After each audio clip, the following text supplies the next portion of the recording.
Good evening, good people of Randomania. Welcome to the first match of our second week of our Final Fantasy Randomizer Spring Tournament. My name is Sforzando. I am joined in the commentator's booth by Trenton. Trenton, week one's over. How do you feel about week two coming up? You know, this is great. We start to see the advantage of the Swiss flags coming through already. These are two runners that are 1-0, so there's at least a 50% chance of getting a decent match. That's not phrased right. We're always going to get a decent match, but usually pretty close in skill, and it gets better and better as you go along. It takes a lot to go 1-0, it takes a lot to go 2-0, it takes a lot to go 3-0. That's what the Swiss does for you, so we get a lot of exciting matchups as we go along. Definitely, and we're about to get started here shortly, and we'll talk a little bit about our runners here in a moment. But as we get them going right now, it looks like our first party member is the White Mage for this game, and so we're going to look at each of the shops here. I don't think that the White Mage affects strategy too much. We've seen the White Mage be pretty popular so far in the tournament. People like having that life spell, and level 1 life 2, you'll have charges for days.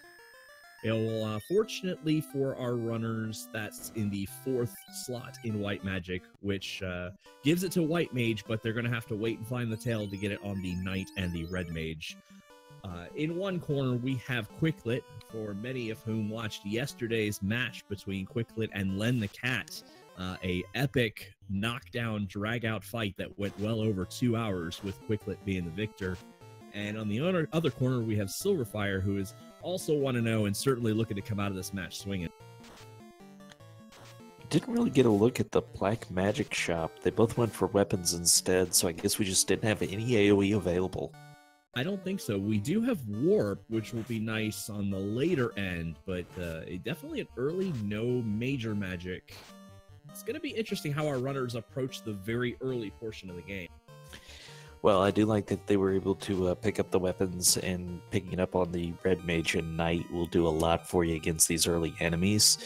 It definitely makes Garland a little less free than we're used to, so whereas many runners will go to him level 1, level 2, you might need like 4 or 5 to feel safe against him. It's definitely going to be interesting when we take a look at the Temple of Fiends chests, because there's a possibility, we've got Stop, which would be a good lockdown for Garland. Assuming they don't go the Stop route, we may look at the treasure chests in there and see if the bridge might be one of them. There's a possibility we could see them actually skip Garland and come back when the spell list gets a little more robust. In that same vein, you could also check the King item, but most people won't do that till after Garland and get all of them at once. But without that AoE, Temple of Fiends is also a lot less friendly. You're relying on running away. Your Black Mage here, definitely the best runner, but you pretty much have to escape if you've got any hope. You're not going to sit there and slug it out with a lot of these enemies. Definitely, and it looks like Sylverfyre is going to opt to try and gain at least another level where Quicklit has dived the Temple of Fiends, coming out with a silver knife and not much else. He is going to go ahead and take on Garland here in a bit. Might have gone outside with that cabin, though. You never know what Garland's going to be packing at this point. I will say, on the other hand, though, that there's nothing really lost if you end up not doing this. And there's cremates, so that's gonna definitely be an advantage to Sylverfyre. Well, just enough for Quicklit. Just enough. That's all it took. Sometimes just enough is good enough. And so we see that King has the crown, and Sarah is going to have the canoe. So we are going to have a counterclockwise motion around the world here. We're going to see them pass the Dwarf Cave and down into the Elfland area. It's going to be very interesting given this spell lineup, as they won't get very many good kills along the way. They shouldn't anyway. No, and since you're walking right by the castle, you'd love to go see Astos, but I just don't see it with what's available to them right now. Now, if they had picked up Moss Immune or a Sun Sword, maybe you'd give it a shot, but with what the resources they have, I just don't see it. We still have 2 chests in Dwarf Cave. I say we can't hold out for, a little bit, a tiny amount of hope. But realistically, Astos normally comes with a high amount of evasion, so taking him on at level 3 or 4 without a damaging spell, much less the spell lineup that they have, where really their best spell is Stop, I really don't know that our runners are going to have very good luck passing Astos and getting that kill, trying to get that kill early. So this item shop in Corneria, it's only guaranteed to have 2 things. It'll have pures, it'll have softs, so that the status elements, status effects, can't be a soft lock to a seed. In this case, it means there's no cheap save item. The houses were for sale, but really expensive. And it doesn't necessarily matter what those status effect items are. When those wolves cast Lit 2, it's definitely not something the item shop is going to help you with.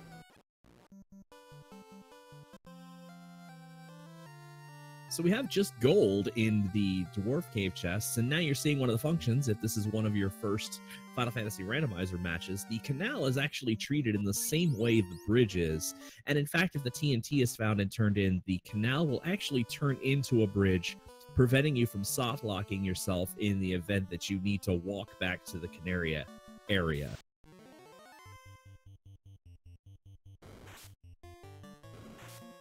You also get to see the hype-edited opening credits, and they'll just let anybody into that. I haven't gotten into that. Are you sure? I don't know. I just, being a runner, I just scroll by them as fast as humanly possible. You might want to go double-check that sometime. I might.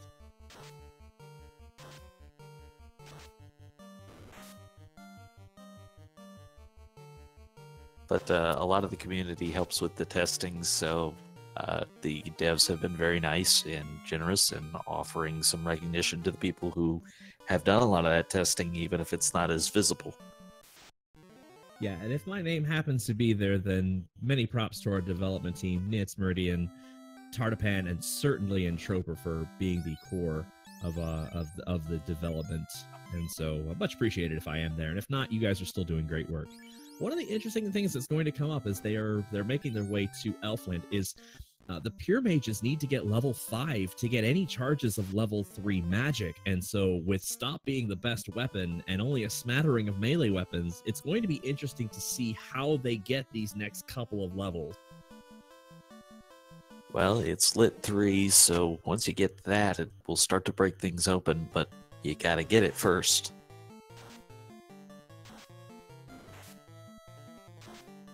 Going with the fast strats to try and improve your melee here. Don't see that very often, but you gotta do whatever's gonna work for you. Definitely 2 hits are greater than 1, and so it's taking a little while to chunk this ogre down. But the ogre and the creep are kind of a friendly bunch at this point, so it looks like he'll be able to get the job done. We'll see what kind of levels he gets after this. This could be a little bit of a slog, folks. Yeah, ogres will be the best source of money that he has access to right now. Now, he could go onto those river tiles, he could get higher level encounters, but he'd never be able to kill them. No, without a castable item, the Karib fight can be a very overwhelming, and certainly Hydras almost always hit like trucks early on, and so those fights really aren't going to do him a whole lot of good. Question in chat, what flags are used for round 2 of the Swiss? The Swiss flags are going to stay the same throughout. For every round of the Swiss, we're using the same flags. It is that one set. So you don't have to reinvent the wheel, learn something different just to participate in the second round. Yes, that is going to be a departure from our league format, where we did change up how the game sort of worked from week to week. The Swiss flags are going to be the same consistent format throughout. The only variable you're going to see among the seeds is potentially what the force class is, but that is the nature of the one forced seed generation.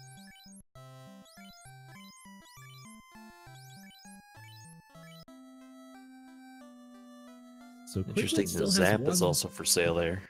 Yes, yeah, I think I saw earlier it was Icefire, Lit 3, and Zap.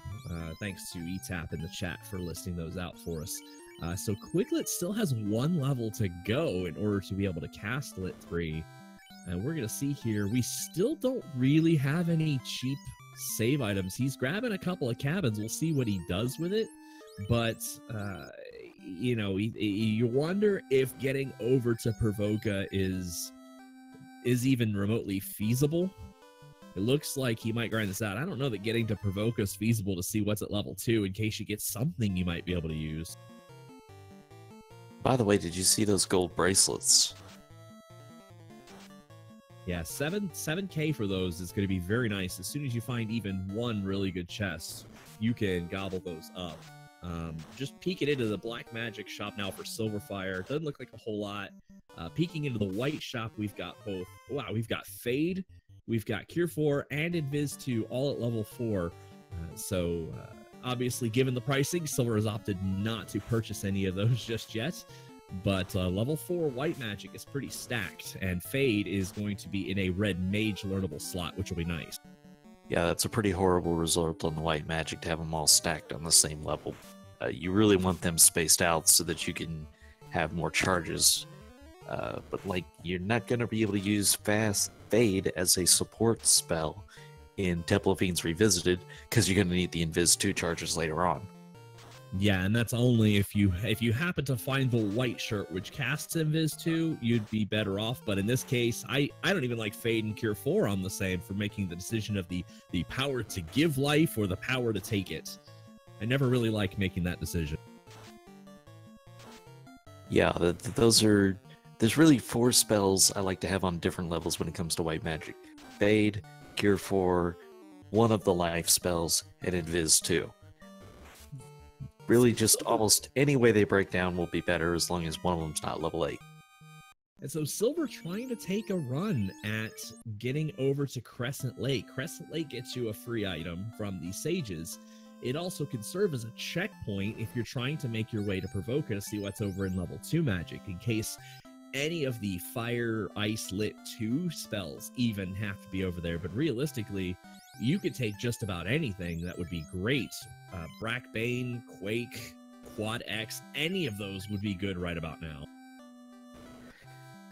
Yeah, Silver lost some time with that wipeout, which not being able to use the inn at Elfland for lack of funds lost him a little bit of effort, so it was unfortunate timing on that.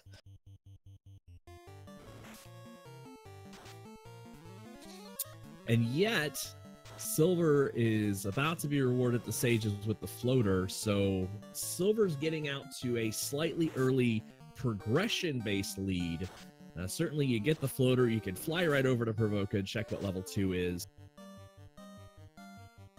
Yeah, that's a pretty big pickup. He's going to be able to get to a lot of treasure chests now, which means he's going to be able to get stuff. And we're sort of demonstrating what the risk versus reward is. As you can see, that was kind of a treacherous crossing for Silver. And so being that Silver made it across, being rewarded with the floater, Quicklit is definitely taking less of a risk trying to grind to 5 so that he can get those charges at level 3.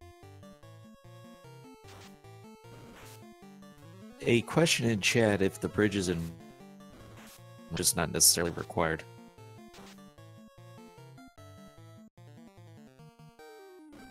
Yeah, in this particular case, you're within the first, what would that be? 5, 6, 7, 8, 9 items that you find. You will find either the canoe or the bridge. If you find both, you know, hats off to you. But you will find usually one or the other, and it dictates kind of what direction you're going to go in. In this particular case, Sarah gave us the canoe, and so we were heading counterclockwise around the map. So once you have the airship, you start to be able to get to all of these treasure chests that are just free. We saw Titans, now we're seeing the Dragon Islands here. This can lead to good stuff, like a Osaya Mage Staff. Great utility item. The only thing I would suggest on this, and it's one of those routing things that we'll see what Quicklit does. If I were Sylverfyre, I'd probably take that airship, go hit pirates just in case they had tail. If they had tail, then you're going to want to upgrade as soon as possible. Give yourself the ability to start getting life 2s on your red wizard. open the potential up to getting your fighter to 15 so that he could get that get the life 2 charges as well. Just allow yourself to equip opals and Aegis Shield and whatnot. Just see if the pirates have them. It's a quick stop, and you're gonna have to do it anyway. Well, unless it's tail, then it's not required. That's fair. It's But still I don't a think very you'd miss good out idea. tail at pirates. I'm sure stories can be told about Pirate Tail. There is our white shirt here in Zardia Islands being very friendly to Sylverfyre. We know that Quicklit is going to eventually go and pick up that white shirt, but that is a great find early. Yeah, it can be very utility valuable through several fights. The other big thing is, we talked about the gold bracelets. White shirt is a little bit of an improvement on the gold bracelet. Because of some of its status protects and because of the utility. So being able to take that, equip that white shirt after class change is going to be very valuable. Absolutely, and hopefully they find enough money to be able to purchase those gold bracelets. Definitely, it's. I guess suppose it's debatable whether or not one would use a white shirt or gold bracelet. White shirt gives you a little less evasion, but the benefits that you get from it, you get some resistances to other types of magic. I can't remember what they are off the top of my head, but you do get some resistances, and I think that point of evasion, it's probably a worthwhile trade-off. Cure 3 and life at level 2 magic.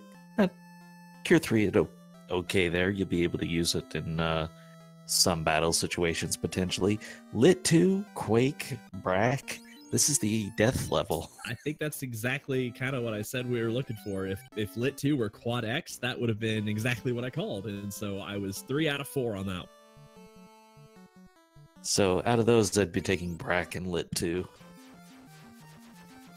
Yeah, Bane would have its situational uses. Brack would be good against, I believe, Kraken 1. Bane could be good against Tiamat 1, but it's going to be negligible on its use. Lit 2 is going to be more meaningful for lower hit point monsters and whatnot. So we're going to take a look here at Bicky and the Pirates and see what key item they're going to give us. That sounds like a band. Are they on the Corneria pop chart? Bicky and the Pirates. I like life at level 2 as well, because that's pretty open. Temple of Fiends, it gets a whole lot more interesting when life charges are... Okay, let me rephrase that.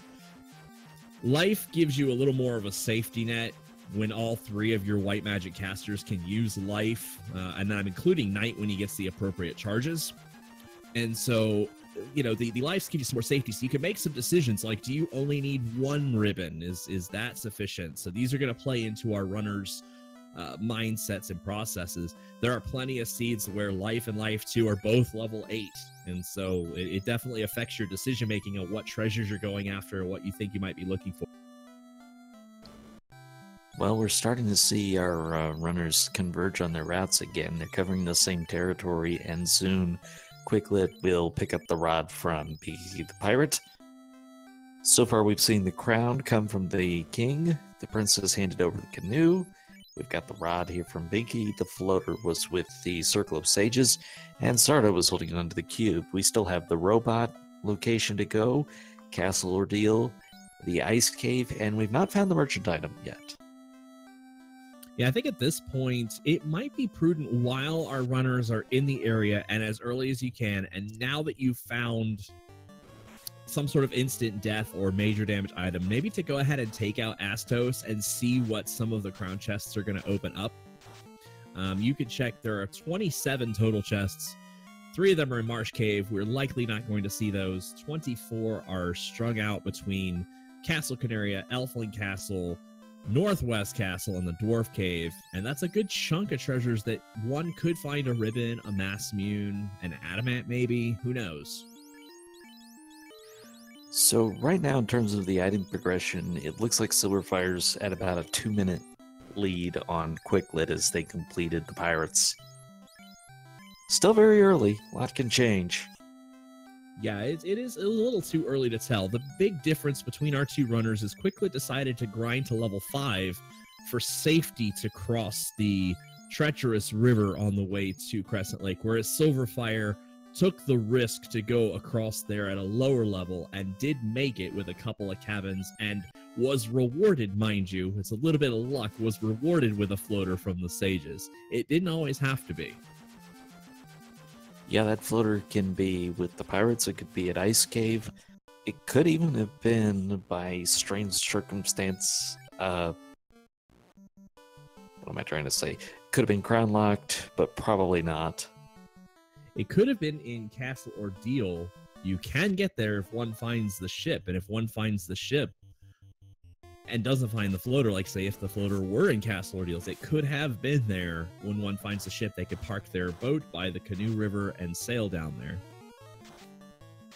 The other big thing it can be that you have to remember with the logic that we have in the Swiss round, because of the ability to progress in the world now, the robot can actually have the floater, because you'd have to have the canoe, and you could sail up to the robot via the river. There's a dock up there now. Yeah, that is certainly possible, but it also requires the extra item of the TNT and figuring out where that's at. We see Sylverfyre doing a little Tyro steak grinding here. We'll see. It looks like steaks maybe not be friendly on the menu for Sylverfyre right now. Silver, I'm guessing, is looking for peds. One of the things I didn't realize until recently is there's at least 3 different zones to check for encounters here when you're trying to check for peds. So if it's a quick first encounter, you want to check all 4 of those zones to see if one of them is a ped. Yeah, definitely. The up left zone that the town is in is a zone, and then the line is drawn somewhere in the forest. So really, if you think about it, the best places to look are with the airship. The places where you could land the airship on are the 4 zones that are best probably to check for the peds. That way you don't have to figure out where the line is or whatnot. That's part of one of the new features that came out with 2.0 was the RNG table shuffle. Each 64 by 64 overworld zone, as well as every single floor of every dungeon itself, its 1 through 8 encounters are shuffled. So if you found peds on encounter 1, there's no guarantee that peds are encounter 1 in the same area, just a couple of blocks over. Each one of those zones is shuffled amongst itself. It's actually a really cool feature because it makes the game less predictable. Yeah, no, it will not change Warmech, however. So, no common Warmechs at this time. And Quicklit has decided to go to Castle Ordeal while Sylverfyre continues the grind. This can be a very interesting play based on what treasures are here, based on what the encounters are like. Yeah, we're sort of flipping the script at the moment where Quicklit started with a grind. Now Sylverfyre is on the grind. It's definitely going to be interesting given the spell allotment. We have a lot of lightning, which is fine for the non-undead monsters here, but Gargoyles don't care what spell you cast. They're going to resist just about everything. And then you've got your undead, your mummies, your zombies, your zombie Ds that aren't going to care about lightning either. Now, you'd really like to have a fire spell, particularly Fire 3, but we do have the Mage Staff. Oh, that is but fair. Probably on somebody who's stunned. That is a little unfortunate for Quicklit right now. And they are keeping the stun lock on. Yeah, Silver's continuing with the Tyros. I almost wonder if you don't check peds first. Tyros sometimes can have a pretty solid amount of hit points, which is often preventative. Also, I don't know if Silver realizes, I don't believe Brack really works on Tyros. It's an earth-based element, and Tyros, I think, have earth resistance.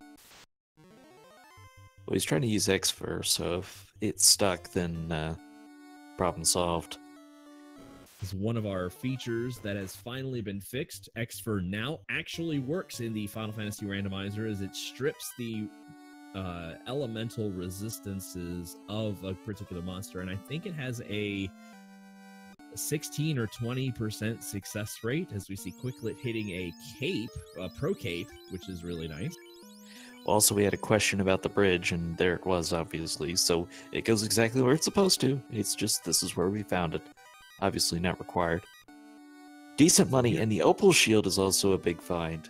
It's obviously behind the Aegis Shield in terms of usefulness, but the Absorb on that Opal Shield actually very good. So if you don't have Aegis, it is not a trivial pickup. No, if I remember right, the Aegis Shield and the Opal Shield are equal. The only difference is Aegis Shield comes with the Earth and Poison resistance.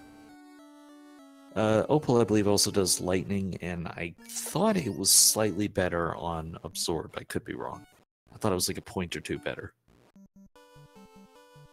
So Quicklit comes out of Castle Ordeal with the loot. It's not immediately progressive, but it is on the list of required items. So he is now going to head back to his airship and find a new destination to fly to. No sighting of the bottle yet, but we haven't checked the merchant in Gaia would be one of the places to check. You could also check the Oasis location, and Onrak itself would be the worst place for it to be still.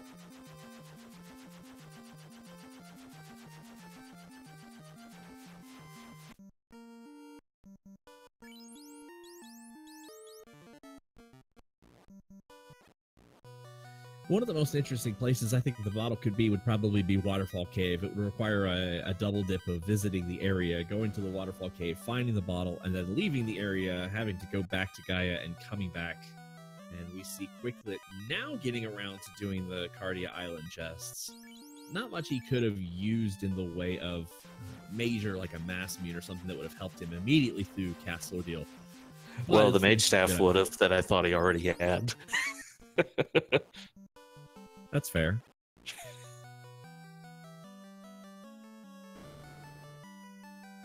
But of course, you don't know that's here. But still, the money would be very good, because most likely you're going to leave here with enough money to buy a couple of gold bracelets. Just looking at his cash right there now, he could go down to Elfland and buy 3. One thing you want to watch out for is where is the buyable item and what's its price, because sometimes you can get a close to max price buyable item, which would put a dent in your wallet. Sylverfyre gonna check the Oasis location. I don't know why people get so confused when I say it's the Oasis location. It's right there in the name. The official name is the Oasis, but some people just have trouble with that. Well, I don't know, Trenton. He did not check Onrak, which Onrak's a little bit of a walk, but it's looking like our buyable item is in Onrak, as we see Exit and Wall are both at level 5 white. Yeah, I think that Quicklit has narrowed down where the purchasable item is. You just don't necessarily know what it is yet. I was wondering if he would go ahead and do Waterfall first, but I guess with no warp, no exit, he isn't doing that yet. There it is, it's a slab. Warp is level 1, so that would be a feasible thing to do if he were in that region. A very cheap slab at that. Yeah, that's going to open up the funds for the gold bracelets that you want. So we got Nuke at 7 in Onrak. That is red wizard locked. That is black wizard usable. Gonna be a while to use that, and we might get one, if we're lucky, 2 charges of Nuke for this game. The worst part is I don't Volcano. Yeah, they're the peds. I don't think I've seen Temper yet. If that makes Temper 8, then it's going to be interesting if our runners are going to go out of their way looking for the Power Glove. Lack of support magic can be really unfortunate. It looks like the Black Mages just don't really have a lot of value in this siege right now. With Nuke being as bad as it is, the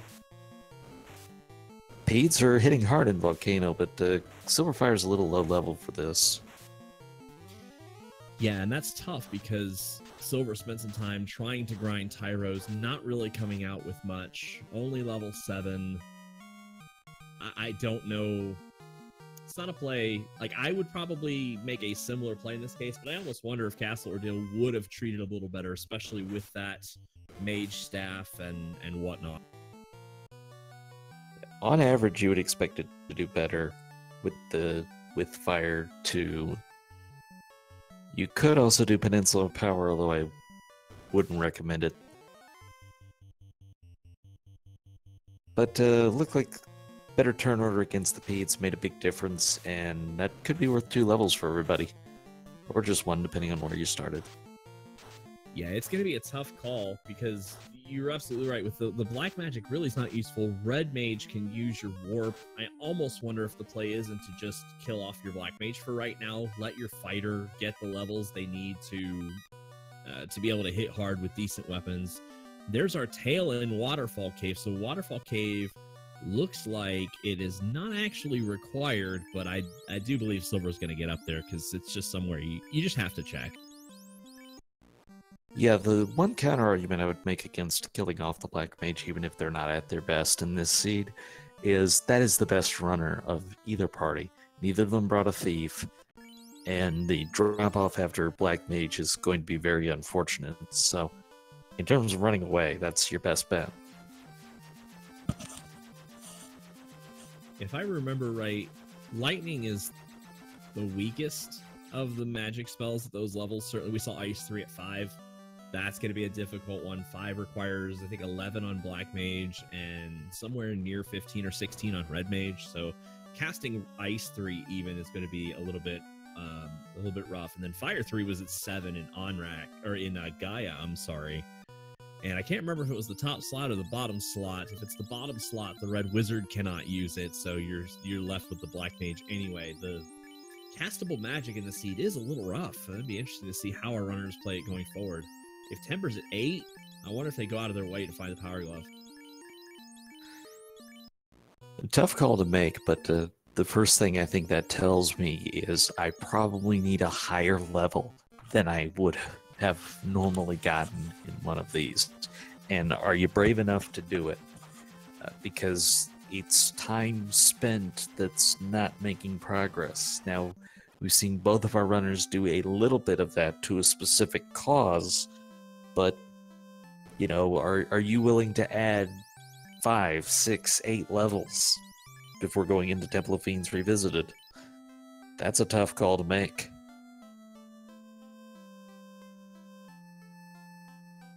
Yeah, the interesting part is going to also be, where are the higher level swords? Where are the higher level weapons? Because if damaging magic is at a very high premium, the only way one is going to get through a dungeon like a volcano is going to be with heavy melee weapons. Since we have a question about what items we've seen, let's just run through it real fast. So just recently, we found that the slab is for sale in Onrak. That's the merchant item. The king gave us the crown at the start. The princess gave us the canoe. Big A of the pirates gave us the rod. Castle Ordeals had the loot. The Circle of Sages handed over the floater. Sarda had the cube. And the robot in Waterfall had tail. That still leaves us with the incentive Ice Cave item to be found. We are missing the bottle and the... No, we have the tail. Are we missing anything but battle? The slab was the buyable item, which leaves Ice Cave to be the bottle. That is where our bottle is going to be. Okay, just making sure I hadn't overlooked one.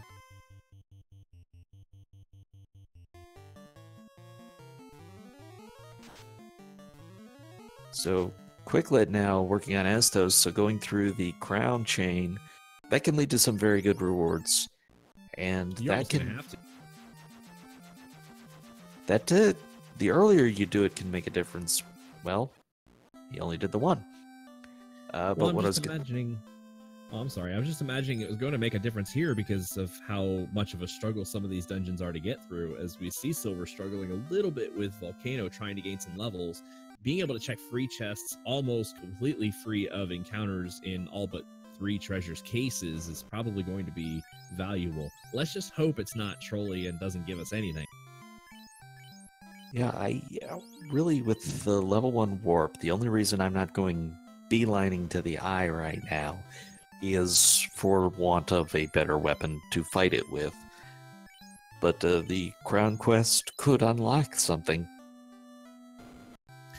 Well, also sometimes the Ice Cave has some pretty treacherous monsters. Raids are never anything to sneeze at.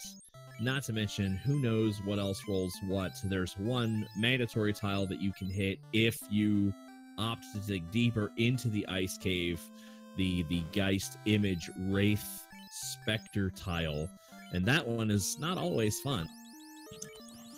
With Warp, though, you could do pretty safely go straight to the eye. You don't have to do even the rest of it if you're in Go mode, which they are in terms of the required items, and then it's a question of what gear do you need to feel safe in completing the game. Yeah, that's something that runners constantly ask themselves. What is the bare minimum you will get away with? Because that's the only way our runners are going to be able to keep their times low. You can't always go out there and you can't look for 2 or 3 ribbons. If you feel like you've got the right situation with low level life 2, you got to feel like maybe 1 ribbon's sufficient. 1 ribbon, a big weapon, and a power gauntlet, and then just hope that your knight gets the solid items along the way. Maybe an opal helmet or opal armor, if you don't happen to find dragon or aegis. Well, they high-fived to pick up the Bane Sword en route to getting the herb. So now we are that much closer to seeing what our crown items are. Key items are, I should say.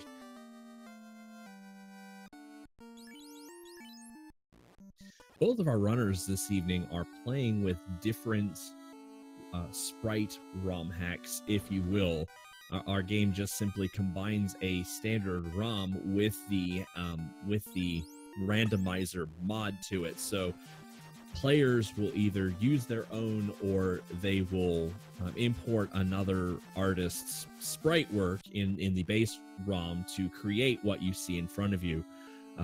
I don't remember which one specifically Sylverfyre is using, but one of the more popular ones that's floating around now is called Valkyries of Light, and it is a sprite that basically changes it's a ROM hack that changes the characters from male to female in large cases. If you ever talk to White Mage as a guy, he will tell you White Mage is a guy. I don't know if you believe that or not, but it's definitely more obviously a female character on Sylverfyre's side. Oh, that is okay. According to Demerin in chat, thank you so much. Silver is using Valkyries of Light. That is what that is. I just guess I didn't recognize the model. So I think I'm used to seeing like a Thief one in there, and it just wasn't recognizable to me. My apology. A black shirt picked up at the Dwarf Cave is free ice 2. Like the white shirt I mentioned earlier, it's a little bit better than a gold bracelet. So that goes well on the Black Mage. And free at Casts of Ice too, so even if you don't have a Black Mage, it's still a great utility item. There are few spells more wonderful to have for your knight than Life 2. Like, none.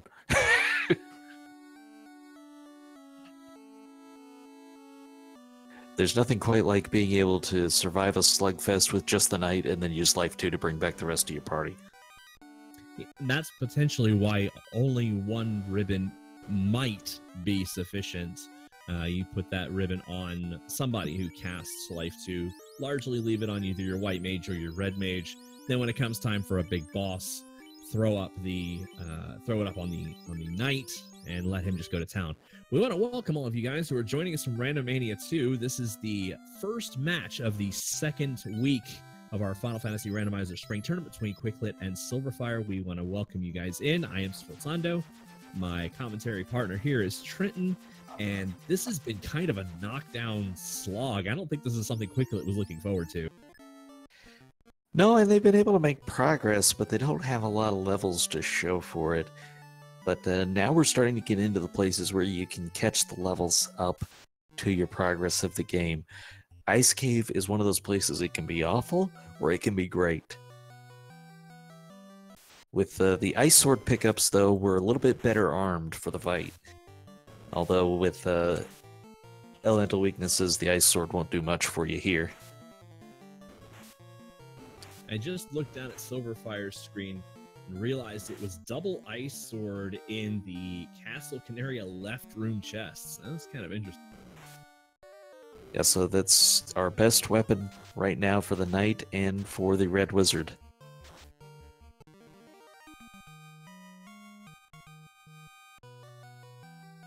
I don't know its exact ranking in the overall scheme of things. I think it's on the bottom end of the top 10 weapons for Knight. And we have had did a run this last round that both our runners had to go to Temple of Fiends Revisited, only armed with the Ice Sword. So it can get you by, but that's with support. That's having Fast and Temper available to raise up the attack of the Ice Sword. Yeah, and so that's what's made this match so interesting, is that level 1 magic, our best, we had Fast, which is great to find at level 1, but Stop was our best attack spell, and so that made things just a little difficult for our runners. And unfortunately, we got the Canoe first, so we went counterclockwise down to Elflin first, where there was some magic. We've got Fade down there, but then we had Lit 3, and so we had to struggle to get to 5, and then make our way up to Bicky and the Pirates, who only had Lit 2 and Brack and Bane and stuff that is good but not reliable. And so it's just been a little bit of a tough seed here. The Opal armor is another big pickup. It's a lot better physical defense. We don't talk about it much because the Dragon armor is superior with its elemental resistances, but still lightning resistant with the Opal armor. It's not trivial.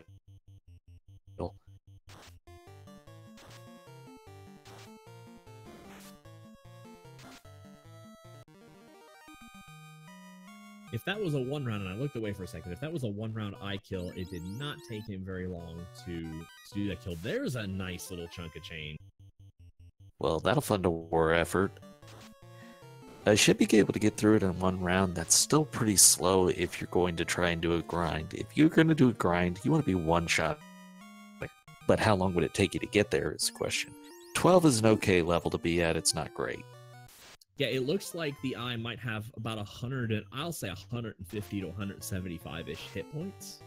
But it looks like, okay, it looks like our Knight is not one-shotting it unless he crits. So you can still 1-round it, but it's going to take him a little bit. But you got to think on this case, if you know the seed has been kind of rough in terms of magic, maybe you just stay until 18.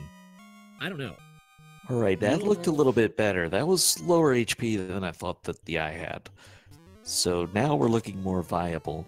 The other thing you have to consider is how much resources do you sink into this versus how you're going to get out of here. If you're going to walk out of here the long way, you want some spells saved up for that. Yeah, and that's where we're going to figure out with this where this balance is here, because with Temper being level 8, I don't know that you want to pass up chests checking for the Power Gauntlet, but at the same time, the rest of Ice Cave can be a little bit rough, and so it's just going to be a tough call. We'll see which one Quicklit makes, but I think we can justify either way. He's probably got enough warp charges at level 1 to just go ahead and warp his way all the way to the top, so getting out is probably not going to be an issue for him. Alright, so both runners dealing with the eye right now. This has the benefit of being a low HP spot and with a little bit more experience than the Agama. So when you're able to get to it and kill it easily, there's a lot of upside to this fight. So it looks like Silver took my advice and danned his Black Mage. I don't know if that was intentional or not, but he's about to reap the rewards of it. This is where it can really pay off, because you're funneling all that experience into the 3 characters, and you're doing it that much faster. Quicklit opts out of Ice Cave, not going to check the rest of the chests. I think he was able to. His white mage is 14, so I want to say it was at least 11 or 12 going in, and he probably had that one charge of exit that was at level 5, and that's probably what he did. You've gotten the required item, but again, it goes back to that question, what level is going to be comfortable for Temple of Fiends Revisited? And this is a chance for a route divergence. If Sylverfyre sticks it out here longer with the 3 characters, even if you bring that Black Mage back up, leaving here, you could reap a lot of benefits from getting a few more levels. Yeah, I'm really torn, because normally, under normal circumstances, you won't see much of a grind on Swiss flags. If the spells are friendly to you, you can usually mow things down by and large as you come across your dungeons, with, you know, the advanced dungeons having more value on taking fights. So you usually don't have to do a grind.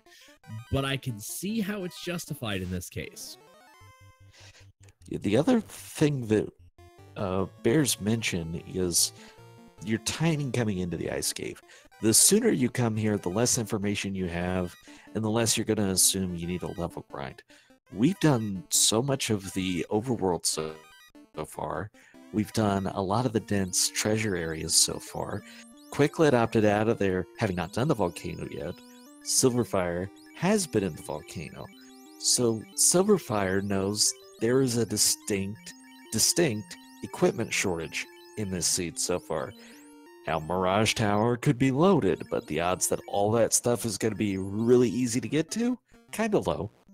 So maybe that changes your perspective as a runner when you're here. We see Quick did opt out of checking the rest of the chest in all the other corners, so he has skipped out on a total of 5 chests here, 2 in the northwest corner, and then the 3 in the little maze on the east side of the room. He's opted out of all 5 of those and is heading down for the basement. So we'll take our first look at Basement 4's treasure chests here. We'll see if their treasure chest gets any better. You know, I should correct myself slightly. I said an equipment shortage. I don't know that you could really call it that. Because we've got the opal gear, so defensively we're pretty good. We got the white shirt, we got the black shirt, also very big items.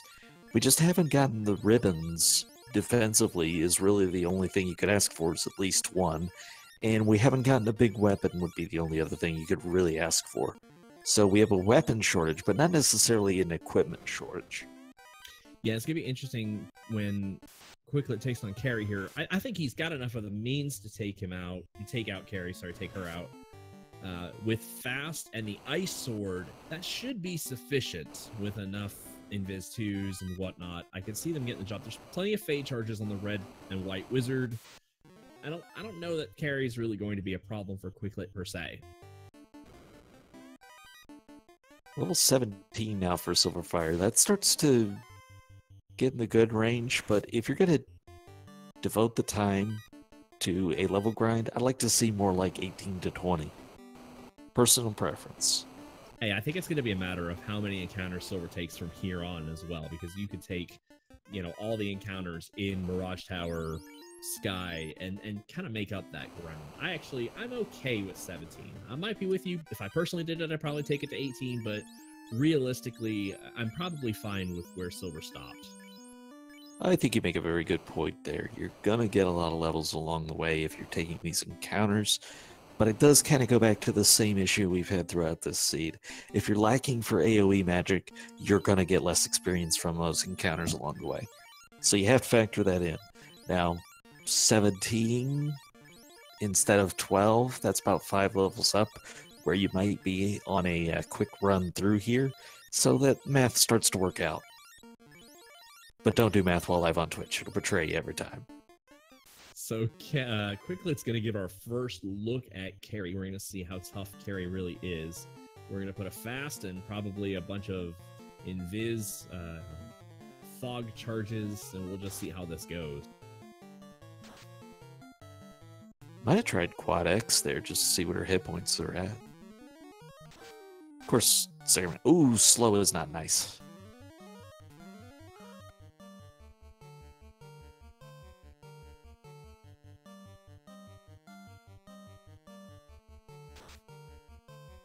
Yeah, 2 hits for 15 on that fighter. That's going to be a little rough. And here comes a Fire 2, and a few more of those, and it could chunk his party down. He's got to start tossing those fades and high-level spell. That's enough damage for... Well, never mind. I was going to say after that fade hit, I'd definitely Quad X the next round, but the Lit 3 was enough. The enemy percentages, it's all the same from week 1. The enemy percentages, if I remember right, are 67 to 150%. And so with Carrie's base hit points being 800, 600, the lowest it would be, I think, 400. And so Quad X wouldn't work right out of the gate, but, a hit in Quad X could be beneficial. Yep. By the time I do 100, 200 damage to her, if I've got Quad X, I'm going to try it. So something happened, I'm not sure what. But Quicklit is back in the volcano. Could be going to some of the treasures he overlooked before. He didn't do Red Dragon before. Maybe he pulled a Drumbordist and accidentally wiped to the exit boss right in front of the orb. Oh, he doesn't have the orb. You're right. Looks like Wayward Devil in chat says that he may have hit the reset button before saving. I have actually done that once before. Ooh. If you use your tent and immediately, and I mean immediately, hit the reset button, the SRAM doesn't have a chance to write, and so it won't actually save your game if you're really quick. You need to probably hear the first note or two of the music in order for that to work. So unfortunately, I'm sorry, Trenton. Go ahead. I was going to say the one thing that's in his favor is having already gone through here before, he knows he doesn't really want to stop for much, and can just go straight to carry. Plus, he knows how difficult carry is, which is not that bad. The melee is not very good, so maybe he doesn't cast with the red mage, but goes right for fade again. Yeah, he's got to know carry has less than 600 hit points, rolled on the low side hit points, and so just try and spell her down. That was horrible roll on the fade. I don't even think Quad X would work yet. I think he's going to give it a shot anyway. Oh, nope. It was Ice 3, okay. Yeah, now Quad X, I think, is in range to work. Yeah, so that setback's going to cost him probably 2 or 3 minutes. There you go.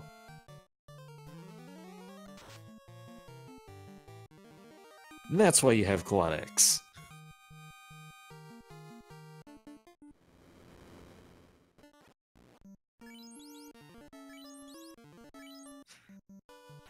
Yeah, so I don't know if you're going to link him to the Drumbordist incident, because at least Quicklit actually lit the orb before accidentally not saving and resetting. Where I don't know what to say about that one. Sylverfyre is doing a little more exploration for treasure here, though, and I do think that's worthy of note because Sylverfyre just found the Sun Sword. That's a good pickup right there. That's going to carry him until he finds wherever the big weapon is. That's going to be your best non-big weapon, if you will. We think of the big 3. Czar wants it to be the big 4. You know, and certainly while I'll take this time, I know Czar's about to pull it up. Ladies and gentlemen, we have polls that we want you guys to vote on. First and foremost, what is your favorite weapon for the night? Also, you can vote for our bonus stream for our winner. I'm not sure if we'll do a top 4 or if this is exclusively the winner's bonus stream, but pick the class that the winner of the bonus stream will have to run 4 of. I think Black Mage is in the lead at the moment. You can change that. You can vote for our mascot, whether you want the Iguana, the Agama, or the Saria. Those polls are currently in the chat right now. Pop on in and take a vote. Be a part of the community and share your opinions with us. Let me just take this time while we get a little bit of a lull as Silver makes their way to carry and Quicklit is making their way down to Lefane to get that chime. We want to give Czar a huge thanks for restreaming this and Randomania for giving us a platform to host. Feel free to give Randomania and its auxiliary channels a follow. Also give Czar a follow. He does a lot of old retro gaming world record attempts, and he has a few himself, so definitely give him a follow if that's the sort of thing that you like. And certainly give us a follow on our Discord if this is something you might be interested in. Feel free to plug into our Discord, jump into our new player help channel. We're always an active and friendly bunch. We're always looking to make the Final Fantasy Randomizer experience better, so come on and join us, and I promise Trent won't bite hard. I don't bite at all. And what a difference a couple treasure chests make. Sylverfyre already has the Sun Sword, which is going to go great on their red mage after they put the Excalibur on the knight, because they also picked up the adamant. Was that red D chest while I was monologuing? That was red D chest had the adamant. That's a tough one because many of our runners will skip the red D chest because there's 3 forced encounters, not counting the regular encounter table down there. And so for one chest, a lot of runners will opt to skip that. Who knows? Adamant could be our big find here. Massimo might be in Crown Lock Marsh that no one will ever see. And we'll see how that goes. Yeah, you'd feel very comfortable finishing the game with the Excalibur and Sunsword on a red wizard. That's gonna carry a lot of weight. And Sylverfyre is on to the carry fight while Quicklit dives Mirage Tower. At this point, it looks like Quicklit is on the better pace for progressing through the game, so probably going to be the first one into Temple of Fiends Revisited. It's looking right now. Things could change, but at the moment. However, a little bit of extra searching, a little bit of extra leveling. It looks like Sylverfyre is going to be in better shape when getting there.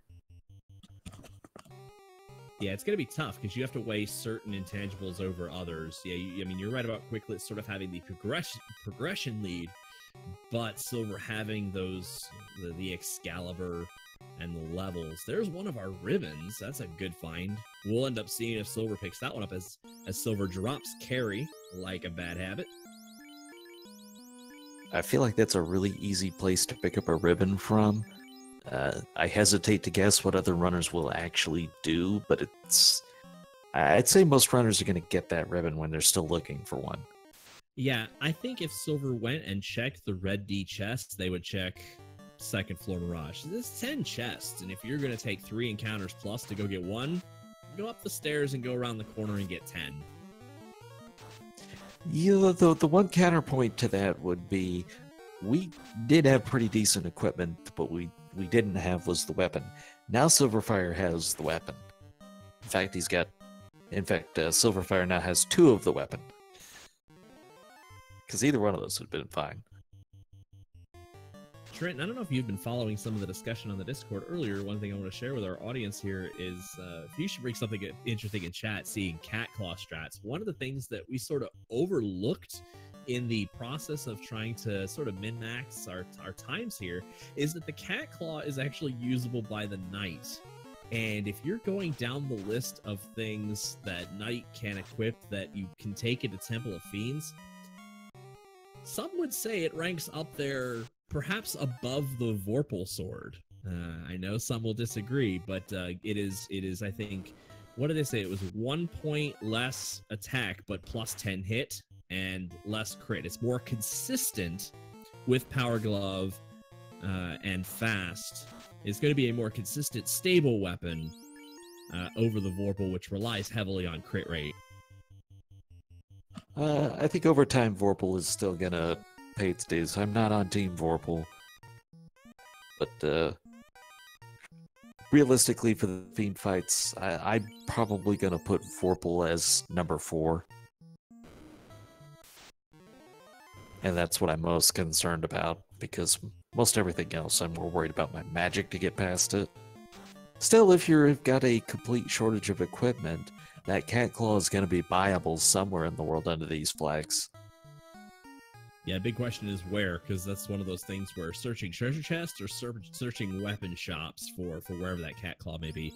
The other thing is, and by this point of the game it should be fine, but the cat claw is kind of an expensive item, and so I just saw Quicklit's gold at 140,000. Should be able to afford it regardless, but if you're trying to look for it early, perhaps you might not have the gold for it. Right, so Sylverfyre is now on their way to Castle Ordeals. Let me look back at my notes, and Quicklit did this around the 24-minute mark. So this is about 30 minutes later for coming to the same location. Now, it's not to say it's any kind of deficit, but it's just to show you this is one more thing Sylverfyre's already done. Well, I think the advantage for Sylverfyre is going to be all those levels. Quicklit did this at level 6, 5, 6, something like that. Yeah. Silver's coming in at 17, 18. This should just be a breeze. And much better armed as well. So, even if you wanted to grab a fight or two against the zombie dragons, he's going to be able to one-shot the zombie dragon probably, where Quicklit could not even dream of that. Quicklit is fighting Rainbow Poogle's favorite monster right now, the Wiz Vampires. They seem to be a little beefy with a bit over 350 hit points. Maybe closer to 400, 450.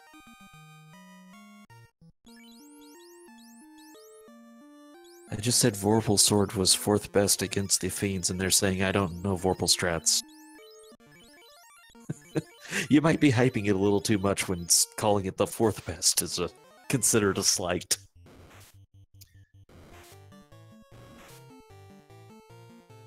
So, a lot of mummies here.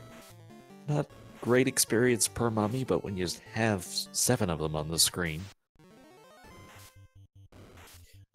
Yeah, I would have liked to have seen more wizard mummies, but it'll do.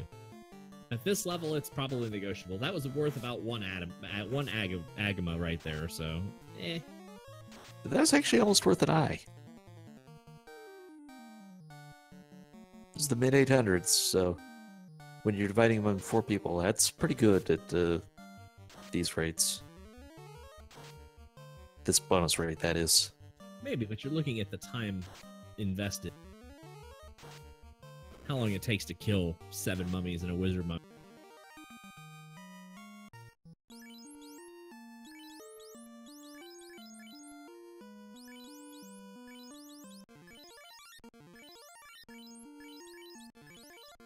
So, I'm not sure if that bridge was built in Poly Bridge or whatever. Maybe we just had to find the blueprints so that they could build the bridge. There's the ship in Floating Fortress 3rd floor. Ice Shield? I would actually use that Ice Shield in place of Opal. The reason being to get elemental resistances without the ribbon.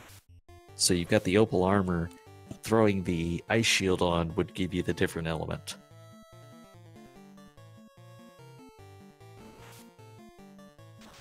Also, if you had a thief, they'd be able to equip it.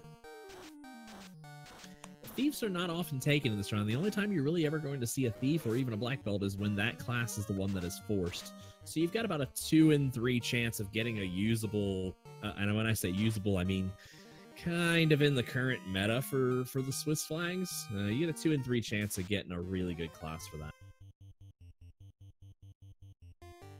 Sandworms on the overworld. We'll see. Are they friendly? Are they rude? 180 damage is enough to take one out. That's pretty nice.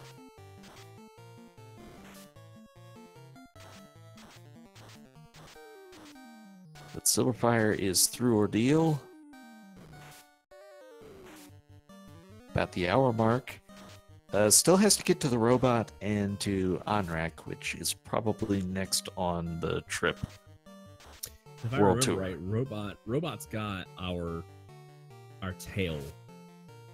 So Silver actually has not class changed yet. Yeah, that's a little unfortunate because of the knight, and you'd really like the knight to be getting the spell charges. Yes. With life at level 2, I'm going to say that right, because we have life 2 at 4. We have the life spell at level 2.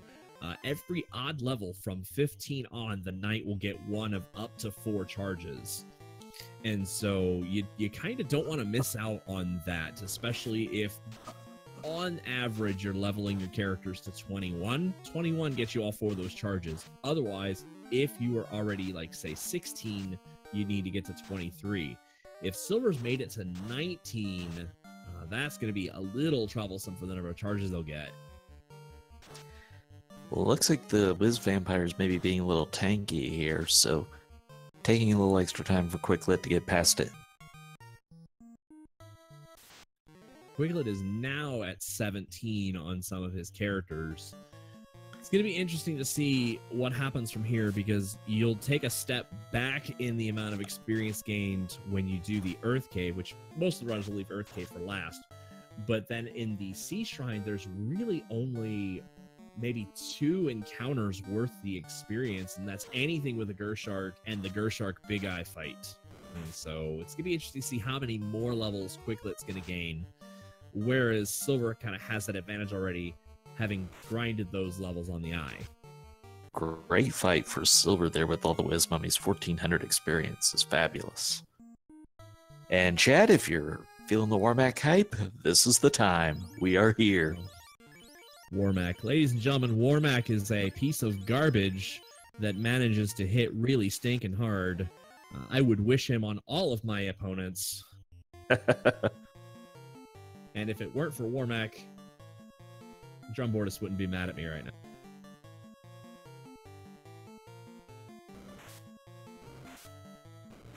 The slime's unrunnable, which Ironically, could make for a much longer that's a bridge. good thing. That's a good thing. This slime fight is worth a lot. The only downside is the slimes are weak to fire, so whoever's got that mage's staff is going to end up doing a lot of damage. But the 6 slime fight is actually a significant value. Also, being unrunnable, they won't ambush you, so you're not taking an ambush from a party of 6. So, different dungeons now, as Sylverfyre goes into the Sea Shrine, not going to the mermaids, so true go mode. Yeah, Silver has also opted not to cash in the tail, so if that fighter crosses 19, there's another lost charge right there. Potentially lost charge, assuming we're not going to take him up to 25, which I'd hope that's not required. Yeah, it'd feel really bad not to have at least 1 charge of that going into Temple of Fiends Revisited. 2 is probably sufficient, but really not having 1 would be brutal. And I'm more of a, if anybody who watches my streams, I am more of a conservative player. I don't take a whole lot of risks, and that's how I end up, losing a lot of my matches is just not taking a whole lot of risks. So, I mean, when it comes to time usage, I almost would have actually left the on-rack area to go cash in my tail to try and ensure as many of those charges on fighter as possible. Whether that's the right play or not, you never really know unless it's in hindsight. But from a conservative standpoint, that's kind of what I would do. And so I hope it works out for Silver, because you kind of want at least a couple of charges on fighter in case you get the worst possible encounters. Meanwhile, this Sky Castle has actually been very friendly to Quicklit on the experience. The double nachos there are very good experience. The slimes were good experience, and just didn't get a lot of bad encounters there. Yeah, that bridge can be, the Bridge of Destiny can be very good for one's own experience. Even if you manage to find and fight a paper Warmack, that's an absurd amount of experience. But yeah, the metal slime fight, as High Spirits posts, the slime fight and the double nacho fight are also very high value. Yeah, your worry is running into Warmack and he just wipes you out because of his whatever his script may be today, because he's in the pool with the final bosses. Yeah, so the 5 Warmack and the 4 Temple of Fiends Revisited Fiends all have their pools shuffled. And so the worst part of a Warmack is if he slow plays you, like he starts with, say, Ice 2 and Dark before laying into you with Nuke.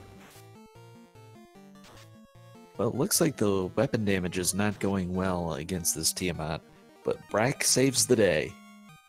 So that one is for Split Punch there in the chat. We've got a Brack downing Tiamat.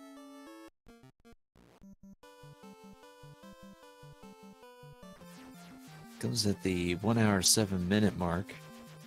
His second orb restored.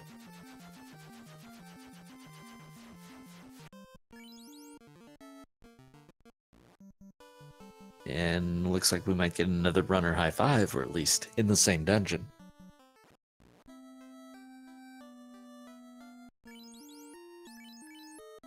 Yeah, and so if you were to say anybody had an advantage, I still only give maybe a couple of minutes tops to Quicklit. Silver's about to do the Kraken fight and light their second orb, so it's 2 orbs it's about to be, assuming that nothing catastrophic happens. It'd be 2 orbs apiece for each of our runners. Just different orbs. Yeah, in the amount of time it's going to take Quicklit to go down here, won't be that bad. He could opt to go see the mermaids and maybe try and find Ribbon or Masmune, or even Vorpal. That would actually not be a bad call with Warp and Exit, at least taking the bulk of the mermaid chests. We've kind of discussed what's good and what's not good, and certainly with Warp and Exit, checking the 13 chests plus a couple of really easy chests to check on the floor prior may not be a bad call for our runners if you're still, especially if you're Quicklit, still looking for a big weapon, or even Silver looking for a Ribbon, or Dragon Armor Aegis.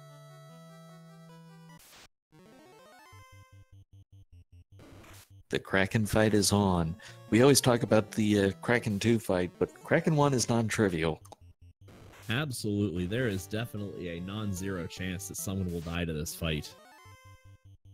The good news for Silver is the weapons are good, the levels are good, but he's Black Mage down already. That the loss of the Black Mage will hurt anybody. Silver's not going to be happy to lose him. Ooh, but that's a stun touch on Kraken with 8 hits.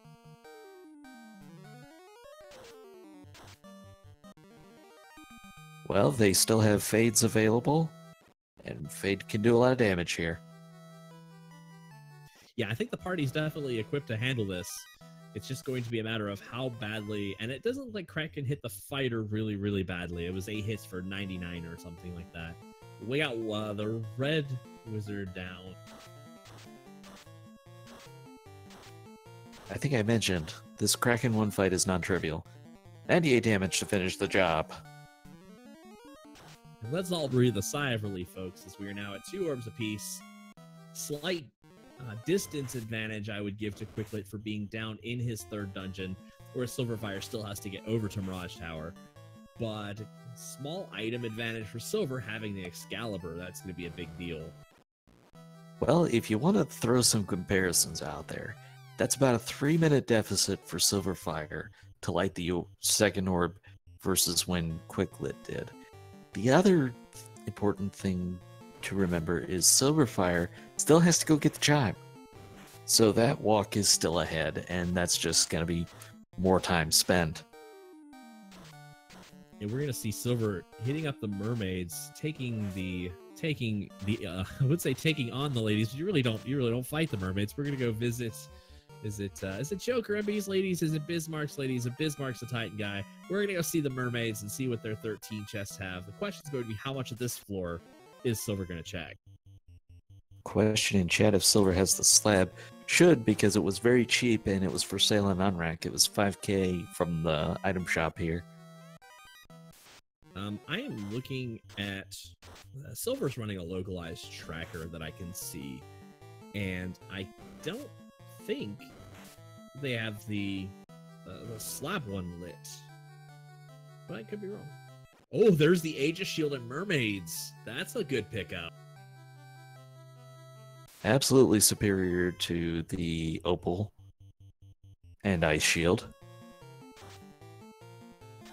That viable item, if I remember right, we determined it was in Onrak, correct? It's either Onrak or Gaia. The merchant item? Yes, yes. It's the slab per 5k in Onrak.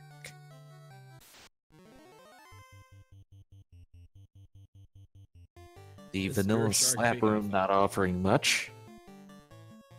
Your Shark Big Eye fight's worth a fairly good amount. The Big Eye is just an experienced pinata that needs to be beaten to a pulp.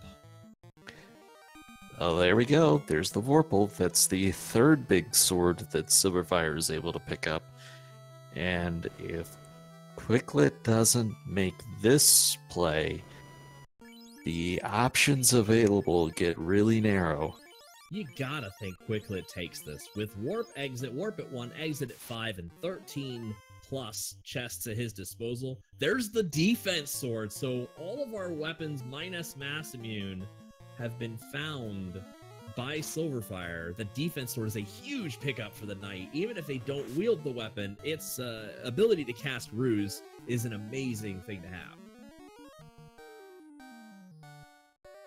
Yeah, I mean, even bigger than finding one of those is, now that we've seen where 4 of them are, if Quicklit does not make this play, how much can you rely on finding Masa somewhere in the world? And that's tough, it's just not going to be very likely. All you have left are a handful of chests in Earth Cave. Off the top of my head, there's at least 2 freebies and 5 more that you only go slightly out of your way to check. And so with basically only 7 chests, you almost have to go mermaids if you're Quicklit. He is not. Wow. Well, that may be one that Quicklit comes to regret later, but we'll see. Till he finds Massa. When he finds Massa, then there's no regrets. None whatsoever. But the other thing about finding all those swords is Sylverfyre is able to do some things faster than Quicklit's going to be able to do them.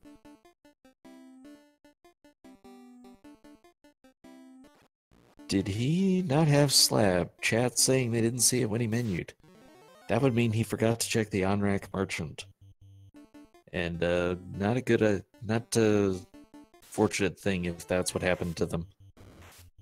Yeah, and I wonder if that's what Silver is doing right now. Going and picking up some night spells. Fuchsia in chat cheering for Cat Claw strats. I'd like to see that too. If Quicklit doesn't find what he's looking for and saw Discord on our discussion about the Cat Claw this morning, I hope he goes out of his way to get it, personally. We'll see how it does. Heal helmet might actually be your best knight helmet right now. Does he have an opal helmet? No, I No don't ribbon. think so. I think he's best with Silver up to that point. Should have grabbed that heal helmet. Oh, wow, and one of the slightly, and I mean ever so slightly, out of the way chests is the dragon armor. Big pickup, that's fantastic, but definitely a deficit to have the silver helmet instead of the heal one. I realize it's not often thought of as one of the superior helmets, but it's pretty decent, and in the right situation can be quite useful. And it's interesting because as I'm kind of watching this, Quicklit checked a chest that I might not have. I don't know. You know, if you guys are, the rest of you runners in chat, Split Punch, Fuchsia, I see you guys. Would that be a chest you guys would normally check? Personally, I would have skipped it, and maybe luck would have dictated this particular reward. But I've always only really seen that there's kind of two freebies on this floor. The one that Quicklit just now checked, and the one behind the vampire. Yeah, this one is also not out of the way. It's just people don't like to pick the fight in front of it.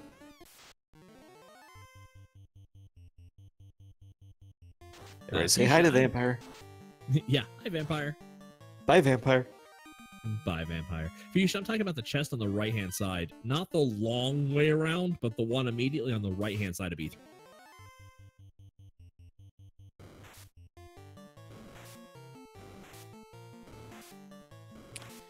Well, if this is a world travel for Sylverfyre to find the merchant item, that's going to be really unfortunate because Onrak will probably be the last place you go back to. Yeah. And Quicklit opting not to check the 5 in the top. And I know the 5 in the top is kind of a favorite of some of our runners. It's 5 densely packed chests. And 2, you can warp back to the start of the room to take the proper routing up to Lich. And so I'm a little surprised, given Quicklit's position, that he's opting not to at least check those 5. Well, and the other thing is, some of it is individual preference. How do you value these weapons? Those ice swords are not trivial, and to a lot of people, they might look at them and say, good enough. So if Quicklit is saying good enough on the ice swords, then this is all about trying to find a ribbon. Well, he does have one. He searched 2F You're right. of Mirage Tower where there was one. You're right. So then you add ribbon, you add dragon armor, and he had Age of Shield as well, didn't he? No, that was in Mermaids. Mermaids. So Silver actually has the Age of Shield them up. Okay. So if that's not good enough on defense, it's at least close. So if ice swords are good enough for weapons, then you're in true go mode. Except we have one small problem. Temper is still level 8, and we still have not found the Power Glove. That is going to make things really non-trivial. Alright, so are updating us now that Silver did have the slab. I thought that would be the case, even if I didn't see it.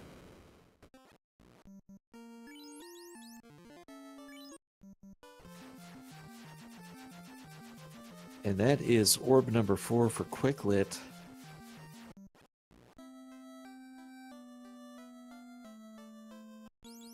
So yeah, it's definitely going to be interesting the decision our runners make going forward, especially with Quicklit being in, I will say, a little bit of a disadvantage with the Ice Sword and no power buffing ability.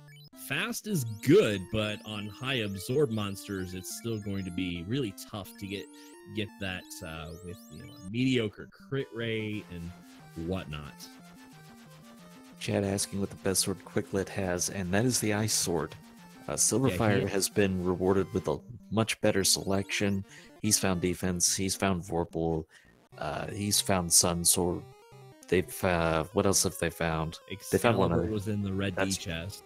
Yeah, that's big. So they've been well rewarded for their efforts. Definitely, and it's just that I mean, red D is almost largely unchecked in a lot of cases because of the 3 mandatory encounters, 2 with Agamas and 1 with the red D, and then in an often not checked northeast corner of Volcano B4, because it only has 2 chests, was the Sun Sword. One of the good swords was up there.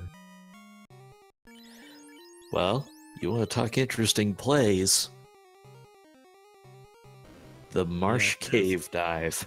If Massa's down here, it will probably level the playing field. And I hate to say that because, I mean, at this point, Silver should be satisfied with what they have for weapons. If Massa's down here, it really will serve to even the playing field between the two. And what if there's another ribbon? They've got to be somewhere in the world. I mean, it's nice to have 2 ribbons, don't get me wrong. I just think anything beyond 1 with this amount of life spells is probably a bonus.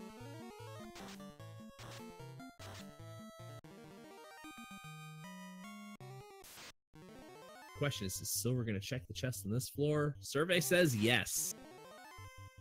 Yeah, so that's Silver's going to pick up the first ribbon.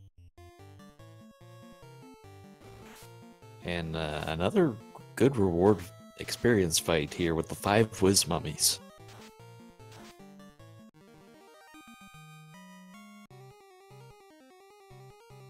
That is an interesting point chat raises. Routing-wise, what do you think of the decision to do Marsh instead of the Mermaids? Yeah, I think that's very fair. With Warp and Exit, at least the Mermaid floor alone is 13 chests. Whereas Marsh down here is 9, and you're going to struggle quite a bit more. More encounters here probably, but also the ones you find are going to be worth less.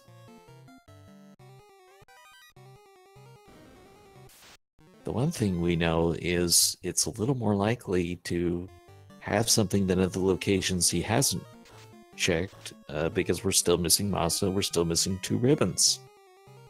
And it would be interesting to see the floors that runners don't traditionally check. 2F of Floating Fortress is one where all the treasure chests are spaced out pretty decently, where a lot of times it's often not worth it. The chests on the east side of Volcano that they skipped, who knows? Gold bracelet there, not very valuable at this point in time. Normally you'd be thrilled about finding one, but with the white shirt, black shirt, opal bracelet, you're pretty well set. Yeah, question chat. He has Warp. Yes, Warp was level 1, and then Exit is level 5. And so, yes, all of our runners have access to Warp and Exit and have used such on multiple occasions. Another chance to get Heal Helmet. He sticks with the Silver Helmet, though. Oh, and he is going to check the top floor Marsh. This is only worth 4 treasure chests, and who knows how many encounters. It should be a quick check, however. Encounter 1 looks pretty long. At least Dungeon Encounter 1 looks pretty long. Yeah, I don't mind this. If you're in this, you're in it all the way. This is in for penny, in for pound. It'd make no sense to do this play and not check these 4. Fuchsia, I would just like to point out for you that his alternative to the Heal Helmet right now is the Silver Helmet. And without having their numbers memorized, I'm pretty sure Heal Helmet absorbs more damage.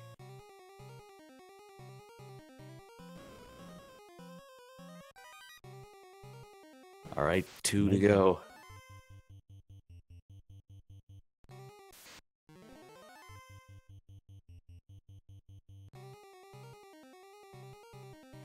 Fuchsia tells me the Silver Helmet is equal to the heal. which then technically makes Heal Helmet better functional. Yeah, you're not going to spam that heal too, but there's times it can help. Oh, it's just heal 1, baby. You sure? I'm 60% sure. Y'all are going to make me look back at the heal helmet after this. No, I think you're right. I think it is heal 2, but it only heals up to like, I think 45 or something like that. It's nothing great. It's about a heal potion worth for your whole party, and if it's on your fighter, they got better things to do. Alright, so Sylverfyre is working through Sky Castle now. Is Quicklit going to go for it? And do you check the 3 here? Oh, that's a good call. It is not time-consuming to check them. The only part that's time-consuming is the 2 mandatory unrunnable gargoyle fights. So, yeah, that's the only... If that's the worst you have to see, then what is the chance at one of those good items worth? I think he's going to kick himself when he realizes everything was down in Mermaid. If you had walked out with those 2 swords, you would have been very happy. Those would be plenty for completing the game with. Absolutely. Even if you didn't check the red D chest, which I wouldn't blame Quicklit for not checking the red D chest. Like I said, 3 encounters plus the encounter table. It's largely not worth it. Alliger Brap, what is going on? The mermaids had both the defense sword and the Vorpal defensive Vorpal? Yeah.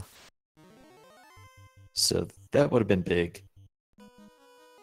I mean, the defense sword is not only its hit ability, but the free casts of Ruse can make such a difference for your knight to be even that much better a tank. Remotely, the only downside to defense sword is its low crit rate. It's more of a just a sort of a blunt hitting sword, if you will, but it's kind of a better all-around sword. If you could find an Excalibur or Mass Immune, certainly use that, but if defense is all you have, just know you're sacrificing a bit of crit rate. Otherwise, it's a fairly solid utility weapon. Well, you gotta assume that Quicklit's gonna go ahead and check the validation chests. I should hope so. Pro cape. Not what you're looking for, but you're not gonna turn it down. Oh, a second ribbon! Validation chests coming in large. That could help out a lot. So, without the big hitting weapon, you're going to need to live enough to actually be able to do your damage. So, the second ribbon is very important in my opinion. It's going to be very interesting to see how he approaches this Temple of Fiends too, because if you don't believe that with the Ice Sword and no Temper Power Bonk, you gotta keep your spell charges, your fades, and your big power spells. You gotta hold on to those. So this might be slow going through Temple of Fiends Revisited. We'll see how the encounter table works for him. This is where you'll be glad that you didn't Dan the Black Mage. Even with the spell selection being a little lacking, because that is your best person at running away. And you're going to need to do a fair amount of that.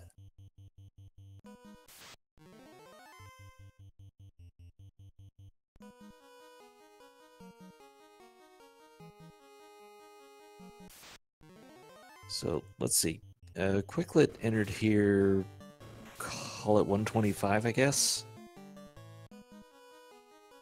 We'll see how long it takes Sylverfyre to make their way in. First, look at Lich. Yeah, Silver has to clear Lich 1, 2 on top of this. So we definitely can see from a progression standpoint, Silver's a little bit behind.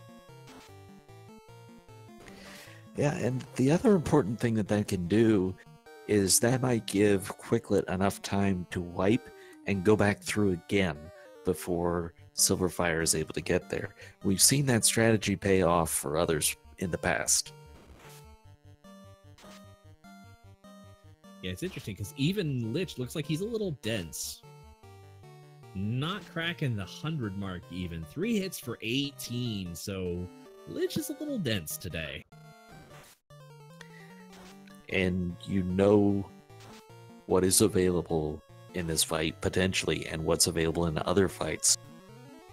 With the script shuffle, Lich, Carry, Tiamat, Kraken, Warmech, Chaos, they're all sharing a pool of spells and skills. So the longer these fights take, the more likely you are to run into something nasty. There's a couple nuclears. There's a pair of nukes. There's 4 nuclears, if I remember right. The big one, I just realized this, is not a damaging spell, perhaps, by the way, but where's the Cure 4? Because the one thing that you would hate to see is if you spent so much time chipping away at a boss only to have them Cure 4 on you. That'd be interesting to see what happens going forward. That could be devastating on a high HP boss. And who has the most HP in the game?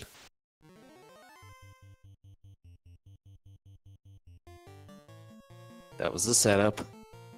Oh, my apologies. I thought that was a rhetorical question. That'd be our old buddy Chaos there with the up to 150% that this flex. Is it 150 or is it 170%? I don't have it up, but just go with 150. It'll be easy math. I think it's 150 because that is near 3,000 hit points Chaos can have.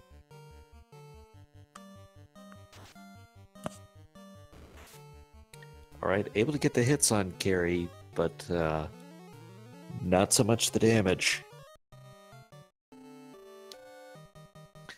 And that was my concern the whole time, is when you don't have the support magic, do you need a little bit more levels to do this? Yeah, that's what's going to be tough. If I was reading chat correctly, it looks like level 22 would have been a good hit threshold to add an extra hit to your Ice Sword. Potentially help you just a little bit, but even 6 hits at 54, I do wonder how many hits it would be to legitimately help. You might need 12 or 15 hits at this point. There's a good crit, but only for 150 damage. You don't have to memorize the numbers on these hits, by the way, because the swords have different hit percentages. All you have to do is look at your stats and divide it by 32. And you don't even have to divide, you just have to memorize that, okay, it's 32, 64, 96, 128. That tells you where your next hit is.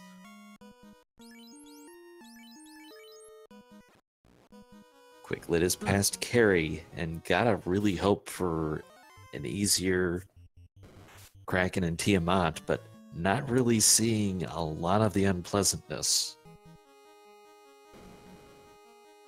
Yeah, so we are coming up on the great tentacled gatekeeper of Kraken 2. Kraken 2, more often than not, rolls multiple high hit points, multiple high power, the ability to one-shot a fighter, even with 650 plus hit points. So he is definitely going to have his work cut out for him here. To answer concerns that I might have been doing math while live on Twitch, which will always betray you.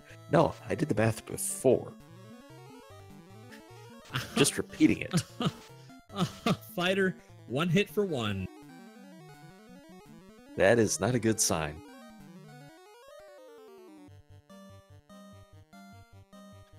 Meanwhile, Silver is grinding away, just finished the 3rd orb. Tiamat, they're going to head over to Earth Cave now. Hopefully a quick blitz through Earth Cave grabs in the Earth Orb, and we'll see how Silver negotiates Temple of Fiends with some better weapons and eventually a second ribbon if they check the validation chest.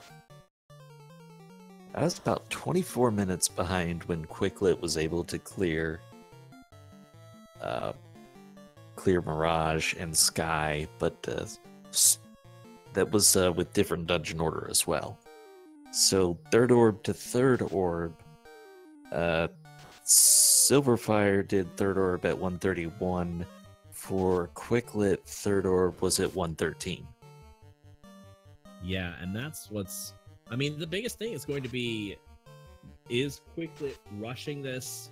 Should he have taken the time to go other places? As a Fire 3 comes down and is left with his Knight and his Red Mage, did he go too early as far as levels? Did he go too early without making sure he had a big weapon?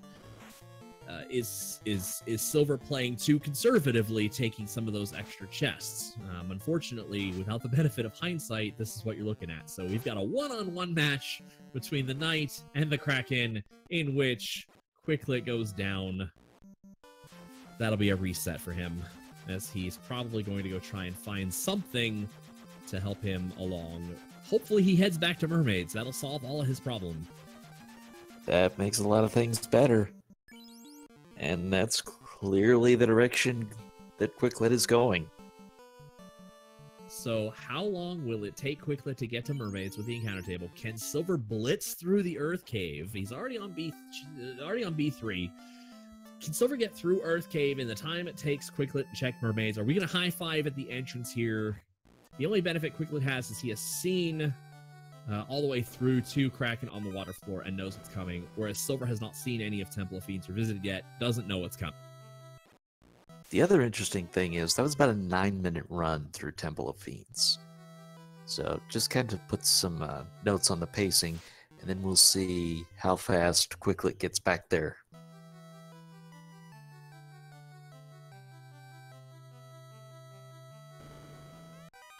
While this race has gotten closer, I still think Quicklit's gonna have a pretty easy time getting back into Temple of Fiends first.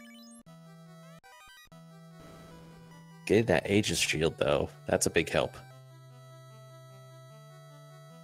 Yeah, so that gives Aegis shield and dragon armor to Quicklit. Knight should be even better protected. Did Silver check that right chest where dragon armor is? Or did they skip it? I did not see. Loves. I would assume it was a skip. I would assume it's a skip mostly because I would have skipped it. And so, last chest? So Quicklit checked the chest, started walking away. Wait a minute, what did I just see? There's the Vorpal. He's gonna, and I'm glad to see he's just going to go ahead and check the ball while he's here because he's about to be rewarded for that as well. It is the Katana down on Silver's side. No Massa in those 5 chests. Not much of anything there, really. Well, that is exactly what Quicklit came here for. I mean, Last Immune would have been better, but... He's still gonna keep looking, though. He's gonna check. He must have already checked that one. He's gonna check the 2 kind of easy-ish chests to check in this section. See if he goes left. He is gonna go left. We'll see if he's rewarded, but these are a little out of the way. Well, doesn't take much of a time investment at this point, and if you kill a couple angry sharks along the way, it's just also that much more experience. To answer a question in chat, defense was with the mermaids. It had both defense and Vorpal. And Aegis. Yes. I mean, not Aegis isn't a weapon, but... I mean, unless But you're really good with shields. Shields can be a notable. weapon sometimes.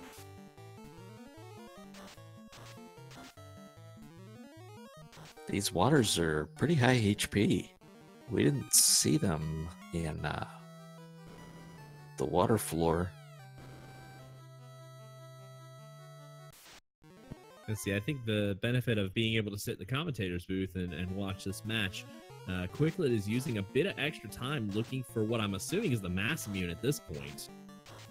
Well, Last Immune, 3rd ribbon.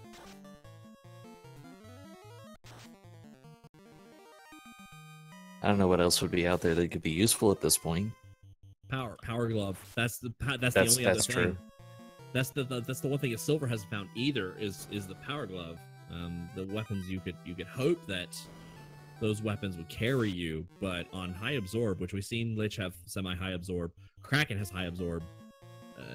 You're not finding the power glove is going to be interesting to say the least. As Silver lights their 4th orb, now begins the question of what is Silver going to do?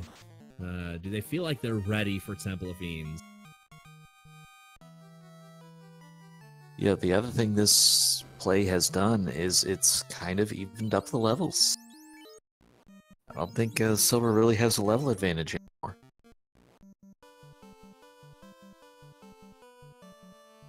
And this is going to be pretty even getting back into Temple of Fiends now, it looks like. I didn't expect Quicklit to go after those extra chests, But yeah, and I think he's got to be. It's almost a matter of desperation, and we'll see how both our runners fare with not having any power boosting items. But here comes the big old high five here between our two runners, and we do have ourselves a race, ladies and gentlemen. So buckle up, grab your popcorn, your sodas, your carbonated beverages, whatever kind they may be, and sit back and enjoy this one because it looks like it's going to be a very interesting finish. So they both go back in. Roughly 1 hour, 39 minutes. This is 14 minutes after Quicklit first entered Temple of Fiends. What Quicklit has for an advantage at this point is the knowledge that he really didn't see bad skills from Lich and Carry. He knows they're very killable and now has better levels to do it with, better weapons to do it with. Sylverfyre took the time to level up more early on. I think the level advantage has been mitigated a bit now, but still has access to better weapons because Sylverfyre had their choice. Yeah, there's going to be two distinct advantages, one for each player, actually. Quicklit tailed and class changed a bit earlier, so we'll see those charges on the knight a little more abundantly than what Silver has. And Silver's abandoning Temple of Fiends at the moment. I think they don't feel like they're equipped to handle that. I'm not sure if they're just checking for armor spells. Not sure. But Quicklit has those charges on the knight because they use the class change much earlier. Silver has the Excalibur, which is better than the defense sword and contains a bit more crit. And so in addition to the defense sword for the defensive properties. So handling the bosses one-on-one, would give the advantage to Silver if they were at kind of a high-five situation. All right, here goes Silver again. Now a couple minutes behind. Actually, about a minute and a half, maybe. Went to check on the wall spell, which makes sense if you're lacking for ribbons. Sylverfyre has just the one. Yeah, I think they're gonna realize that they're gonna come up on the second one. You can't expect that out of the validation chest, but you would be rewarded if you checked it. All right, Quicklit is approaching the fight against Lich once again.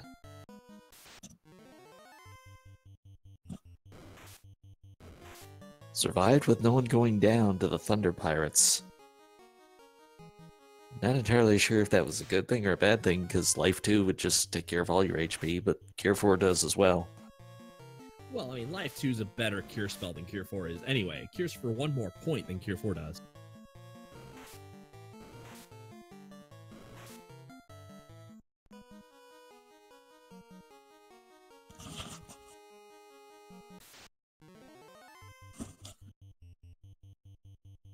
That is a white mage, isn't it?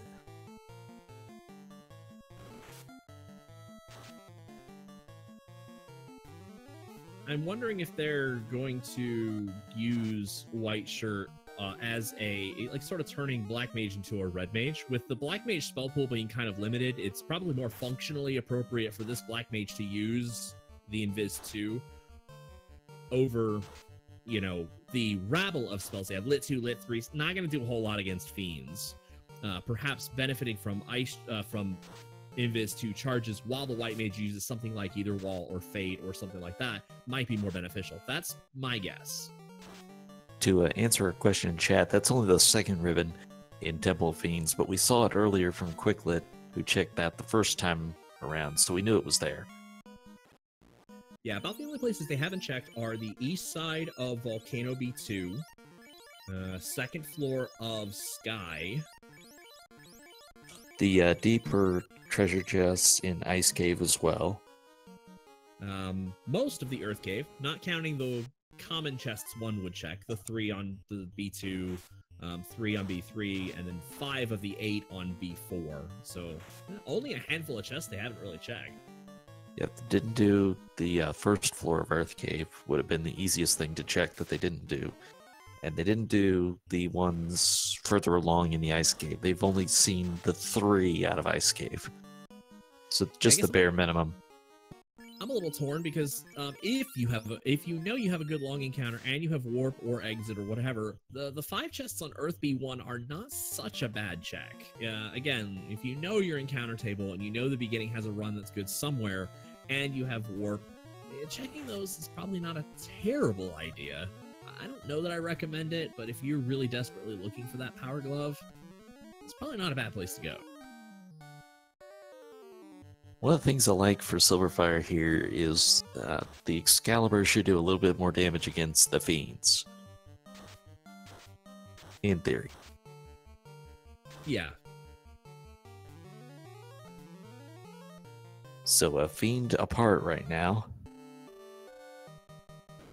Quicklit, I think, is playing a more conservative strategy, resource preservation, because of that earlier knowledge that the Lich and Carry didn't really bring out that super nasty thing. Like Fire 3 was maybe the worst we saw earlier. Yeah, and in addition, like I said, with what we know about the Fiends and not having the Power Glove, it might be prudent to save your big fade charges, your big castable damage charges for ladder Fiends. Hopefully just for Chaos or Tiamat Chaos, and hopefully they're not required on Kraken. But with Fade being 4, that's not an infinite resource. 4 is kind of a, what do you have, 5, 6-ish charges of 4 at this point. You don't want to burn through them all, especially with Life 2 being on that slot as well. So you definitely have to take these things a bit more slowly, a bit more cautiously. Sylverfyre is through Carry. They're going to be on the same floor. Here comes if Silver hadn't hit that encounter, they'd almost high five.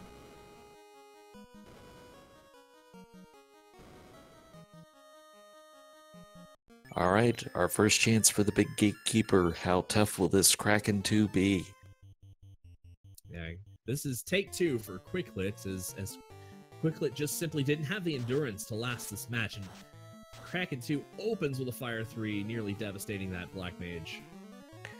Really fortunate that the Black Mage had just enough HP to live through that, because that gets your fast off on the first round, and you'd be risking not getting fast off at all if that Black Mage had gone down the first round. Yeah. And so here comes the high five, Quickly being just a little farther along in the fight. But we'll see if Silver can catch up with some of the extra damage that they'd have from Excalibur. An immediate fast coming out. One thing we have to be careful of is not to assume that just because we didn't see something doesn't mean that the enemy didn't have it. So, for example, Lich could have had Nuke, but if he's not casting enough spells, we just don't see it.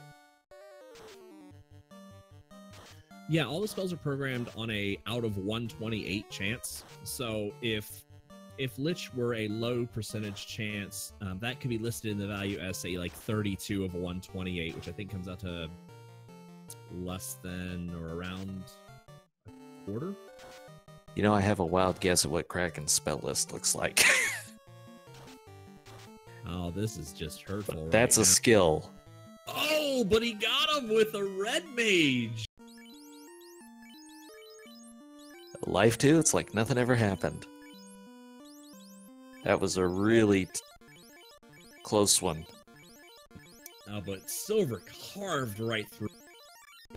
So now it really is a high five right now. They are both in the post-boss menuing actions. This really is a high five right now. And Silver's making much more quick work of the Fiends than Quicklit is. So despite being maybe just slightly behind in that, you see Quicklit's already on the floor. Silver's chunking through the bosses quite a bit faster. Yeah, and an encounter, the wrong encounter, can make such a difference. Ooh, we get the Twilight Cosplay Club. This is not a good one. They hit pretty hard. And even though he gets away, that's going to take time to heal up from.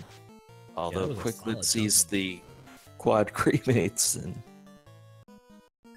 Boy, this Airfloor is just not being friendly to either of our runners. Not in the slightest. Okay, so we're looking at either a virtual high five or maybe Quicklit just slightly off the mark. Yeah, slightly off the mark. Okay, now they're on the same time, literally high-fiving right now. So we still don't know what this Tiamat is made of. We still don't know what Chaos is made of. We still know there's plenty of evil skills and spells out there. It's gonna attempt the X for Brack strats. X for fail. Brack fails.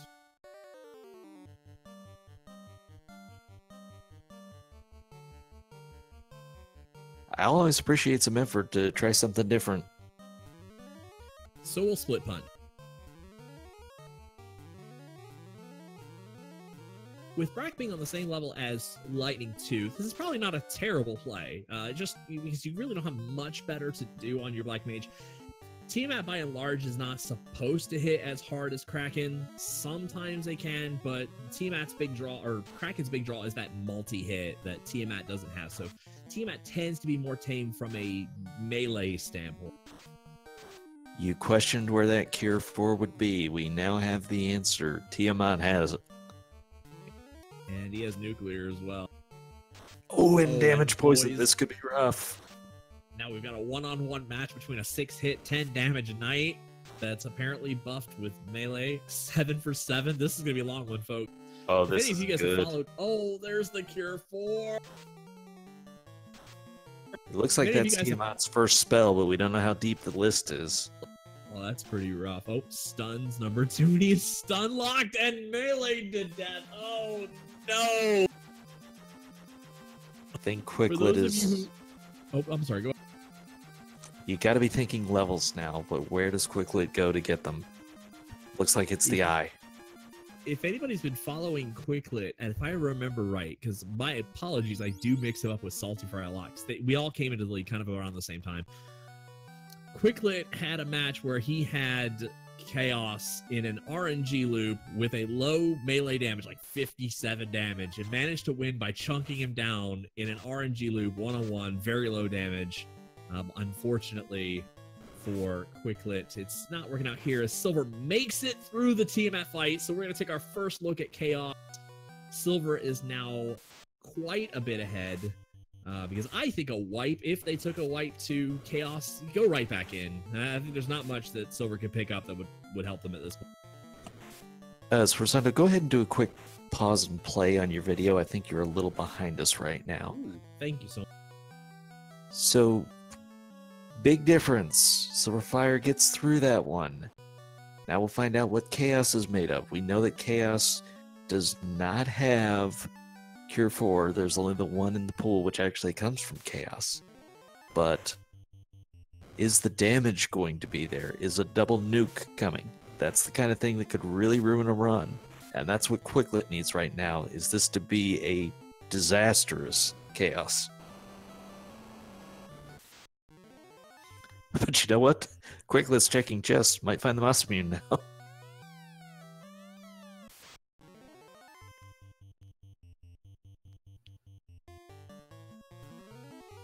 Sylverfyre preps for the battle ahead. Going with the Fog 2, which will add defense. Bane, 50% effective. Oh, well, thank goodness for 2 ribbons. That's where you wish you had 4. Well, perhaps maybe you open with a wall there. It depends, because you wonder if you're going to see a spell or if you're going to see melee, because you're probably going to kick themselves for not opening with wall, at least on that white mage. This is actually an occasion where I would have swapped Excal for Vorpal for Chaos. For the Fiends, I'm keeping Excal on because it'll exploit elemental weaknesses, but Chaos doesn't have one, so I'll take the crit rate instead. Taking a modestly solid. Of course, I think he got rid of it, so... He did. They did drop that one on the floor. So for those of you who like picking up Vorpals off the floor, it's back in Mermaid. Modestly solid amount of damage between Fade and the Excalibur, though.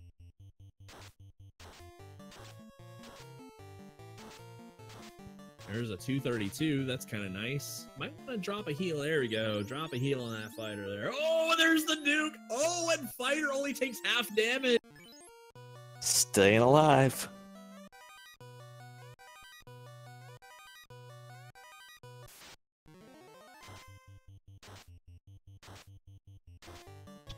Melee is You've good. got to be sweating this one. It's probably a couple crits. Oh, we got an RNG. We've got an RNG loop, ladies and gentlemen. All you have to do is hold A to win on this one. If he doesn't run out of hit points first, he's going to take 16 damage every round, and he's going to deal 48 damage every round. This is going to happen until one of the two of them drops. So it's going to be very interesting to see what happens. I'd certainly take my chances with it.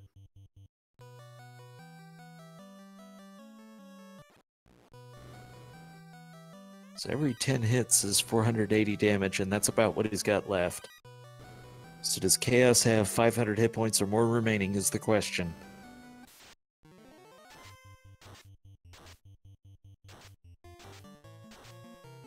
Oh, this is going to be very close. Potential. No! Oh, he reset the RNG loop to cast the defense sword one more time. That's kind of a shame. But he got it with the crit. He got the big crit. The opening game of round 2 goes to Sylverfyre in an amazing RNG loop. And Quicklit says that was enough. Not in the right place to make another attempt at Chaos.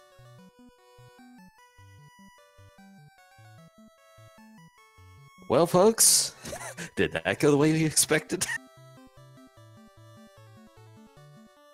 So again, just for contrast, Quicklit went in to Temple Fiends Revisited 14 minutes before Sylverfyre did.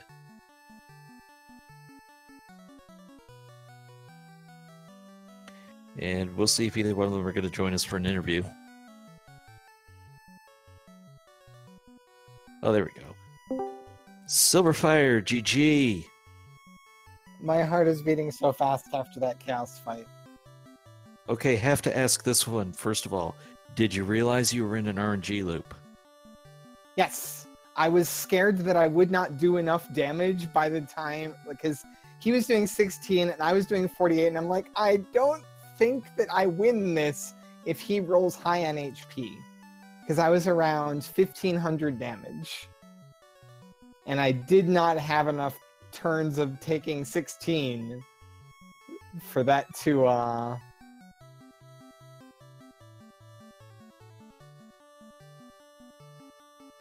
So this was an interesting one. If there was anything that I would have questioned, it was the decision to get rid of Vorpal there.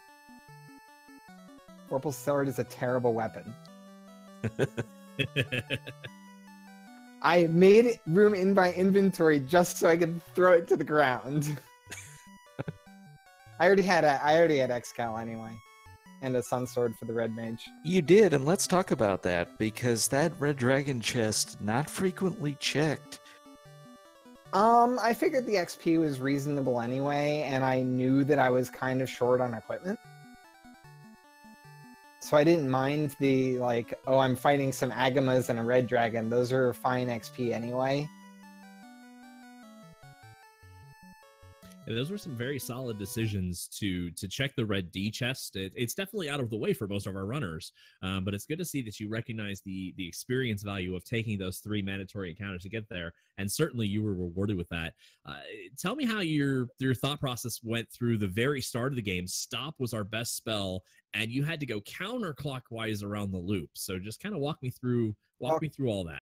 Counterclockwise is pretty typical, but not being able to afford any save points for it is scary. I think it was like 1 cabin I was trying to do it with. And that was really scary. But I had life too, so it was okay. There was a handful of points you guys high-fived, but you actually made a decision at, I think it was level 3, to go ahead and take that trek. You bought 2 cabins, and you went ahead and took that trek across Crescent Lake. Did you ever think at any point, or did you just push it out of your mind to like grind to level 5 where the Lit 3 was? No, I decided that I would do that after getting to Provoca, if need be. So, yeah, that's what I tried to do, and it was a really bad decision. I felt like my decision was terrible as well. I kind of got stuck at level 3 for a while. I think what I did was I bracked some steak. And that's how I got out of being level 3. I expert in Brack's a stake. I think I managed to kill a giant on my way to Crescent Lake. Because I was just trying to kill ogres and it was taking way too long, so I decided that I was close enough. I'll just try and get to Crescent Lake. But Brack by was, that once point, I got I to was already Provoke, behind. Brack was level 2. So I was like, okay, that's a spell I can actually leverage for some XP. Although it took me a couple of minutes to actually kill a Tyro with it without wiping or running out of Brack charges. Quickly, you made the decision to go Marsh instead of Mermaids. Was that just based on the fact you figured that was something your opponent would never do? Yeah, I figured I was already behind because I had a really bad early game. And I figured Marsh was something that he would never do, and I was really hoping to find. I mean, I think I found Dragon Armor down there, but couldn't do any damage. Nuke was like level 7, Fade was level 4, and that was Cure 4 also. The first time I went into Topher, I had 2 ice swords, and it was just kind of brutal trying to kill Kraken. If it'll make either of you feel better, we never found Power Bonk, so that wasn't an advantage your opponent had. I didn't have Temper either, which was pretty scary when you're running just a plain X-Cal. I was like plinking away for less than 100 damage on most X-Cal turns on my Knight on Chaos. Yeah, I couldn't kill Tiamat before he cast Cure 4 on himself. And I was trying to get to where I would get an RNG loop or something like that, but it just didn't happen. I think I blew like 10 Fade charges on Tiamat. It was something ridiculous. I blew a lot of Fade charges on Tiamat because of that Cure 4.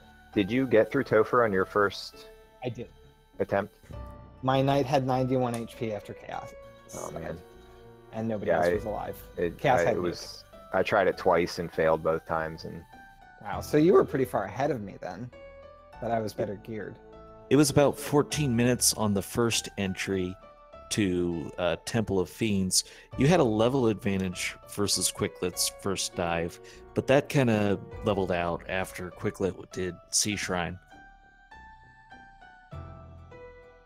Oh, so Quicklit went back to Sea Shrine to pick up more stuff? Well, Mermaids had Defense Sword, Vorpal, and I think there might have been a Ribbon.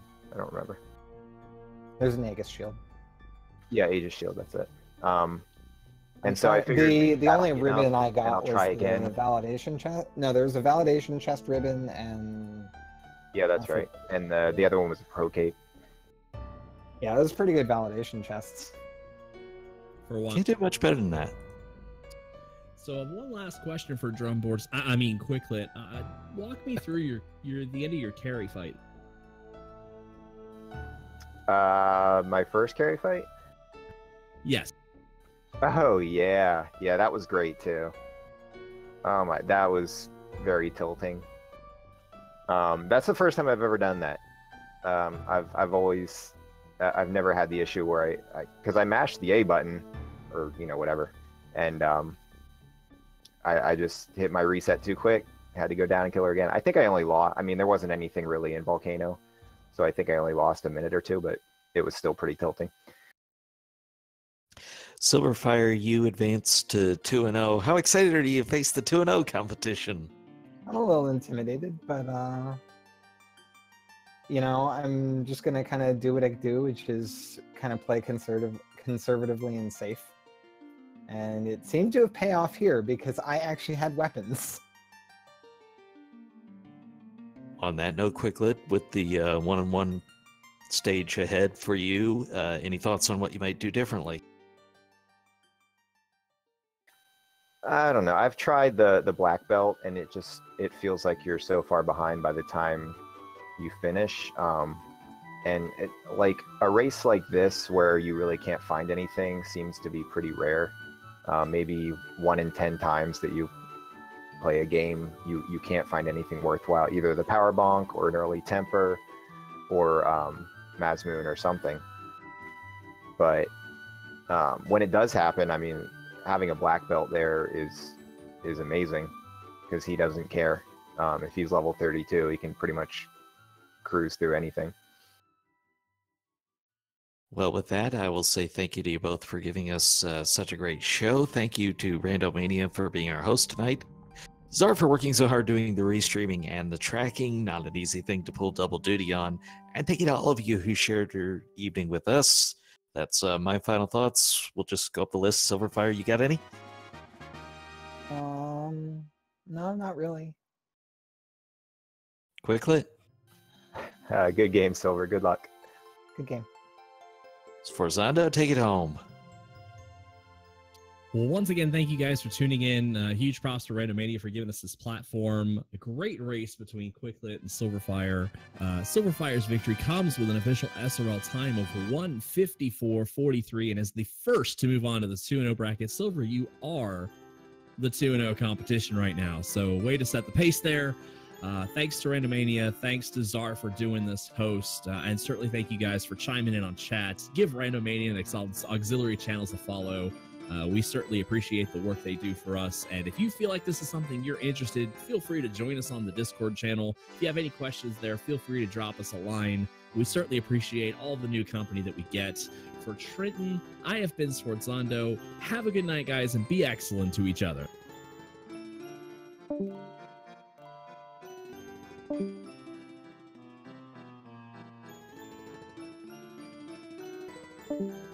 Team State.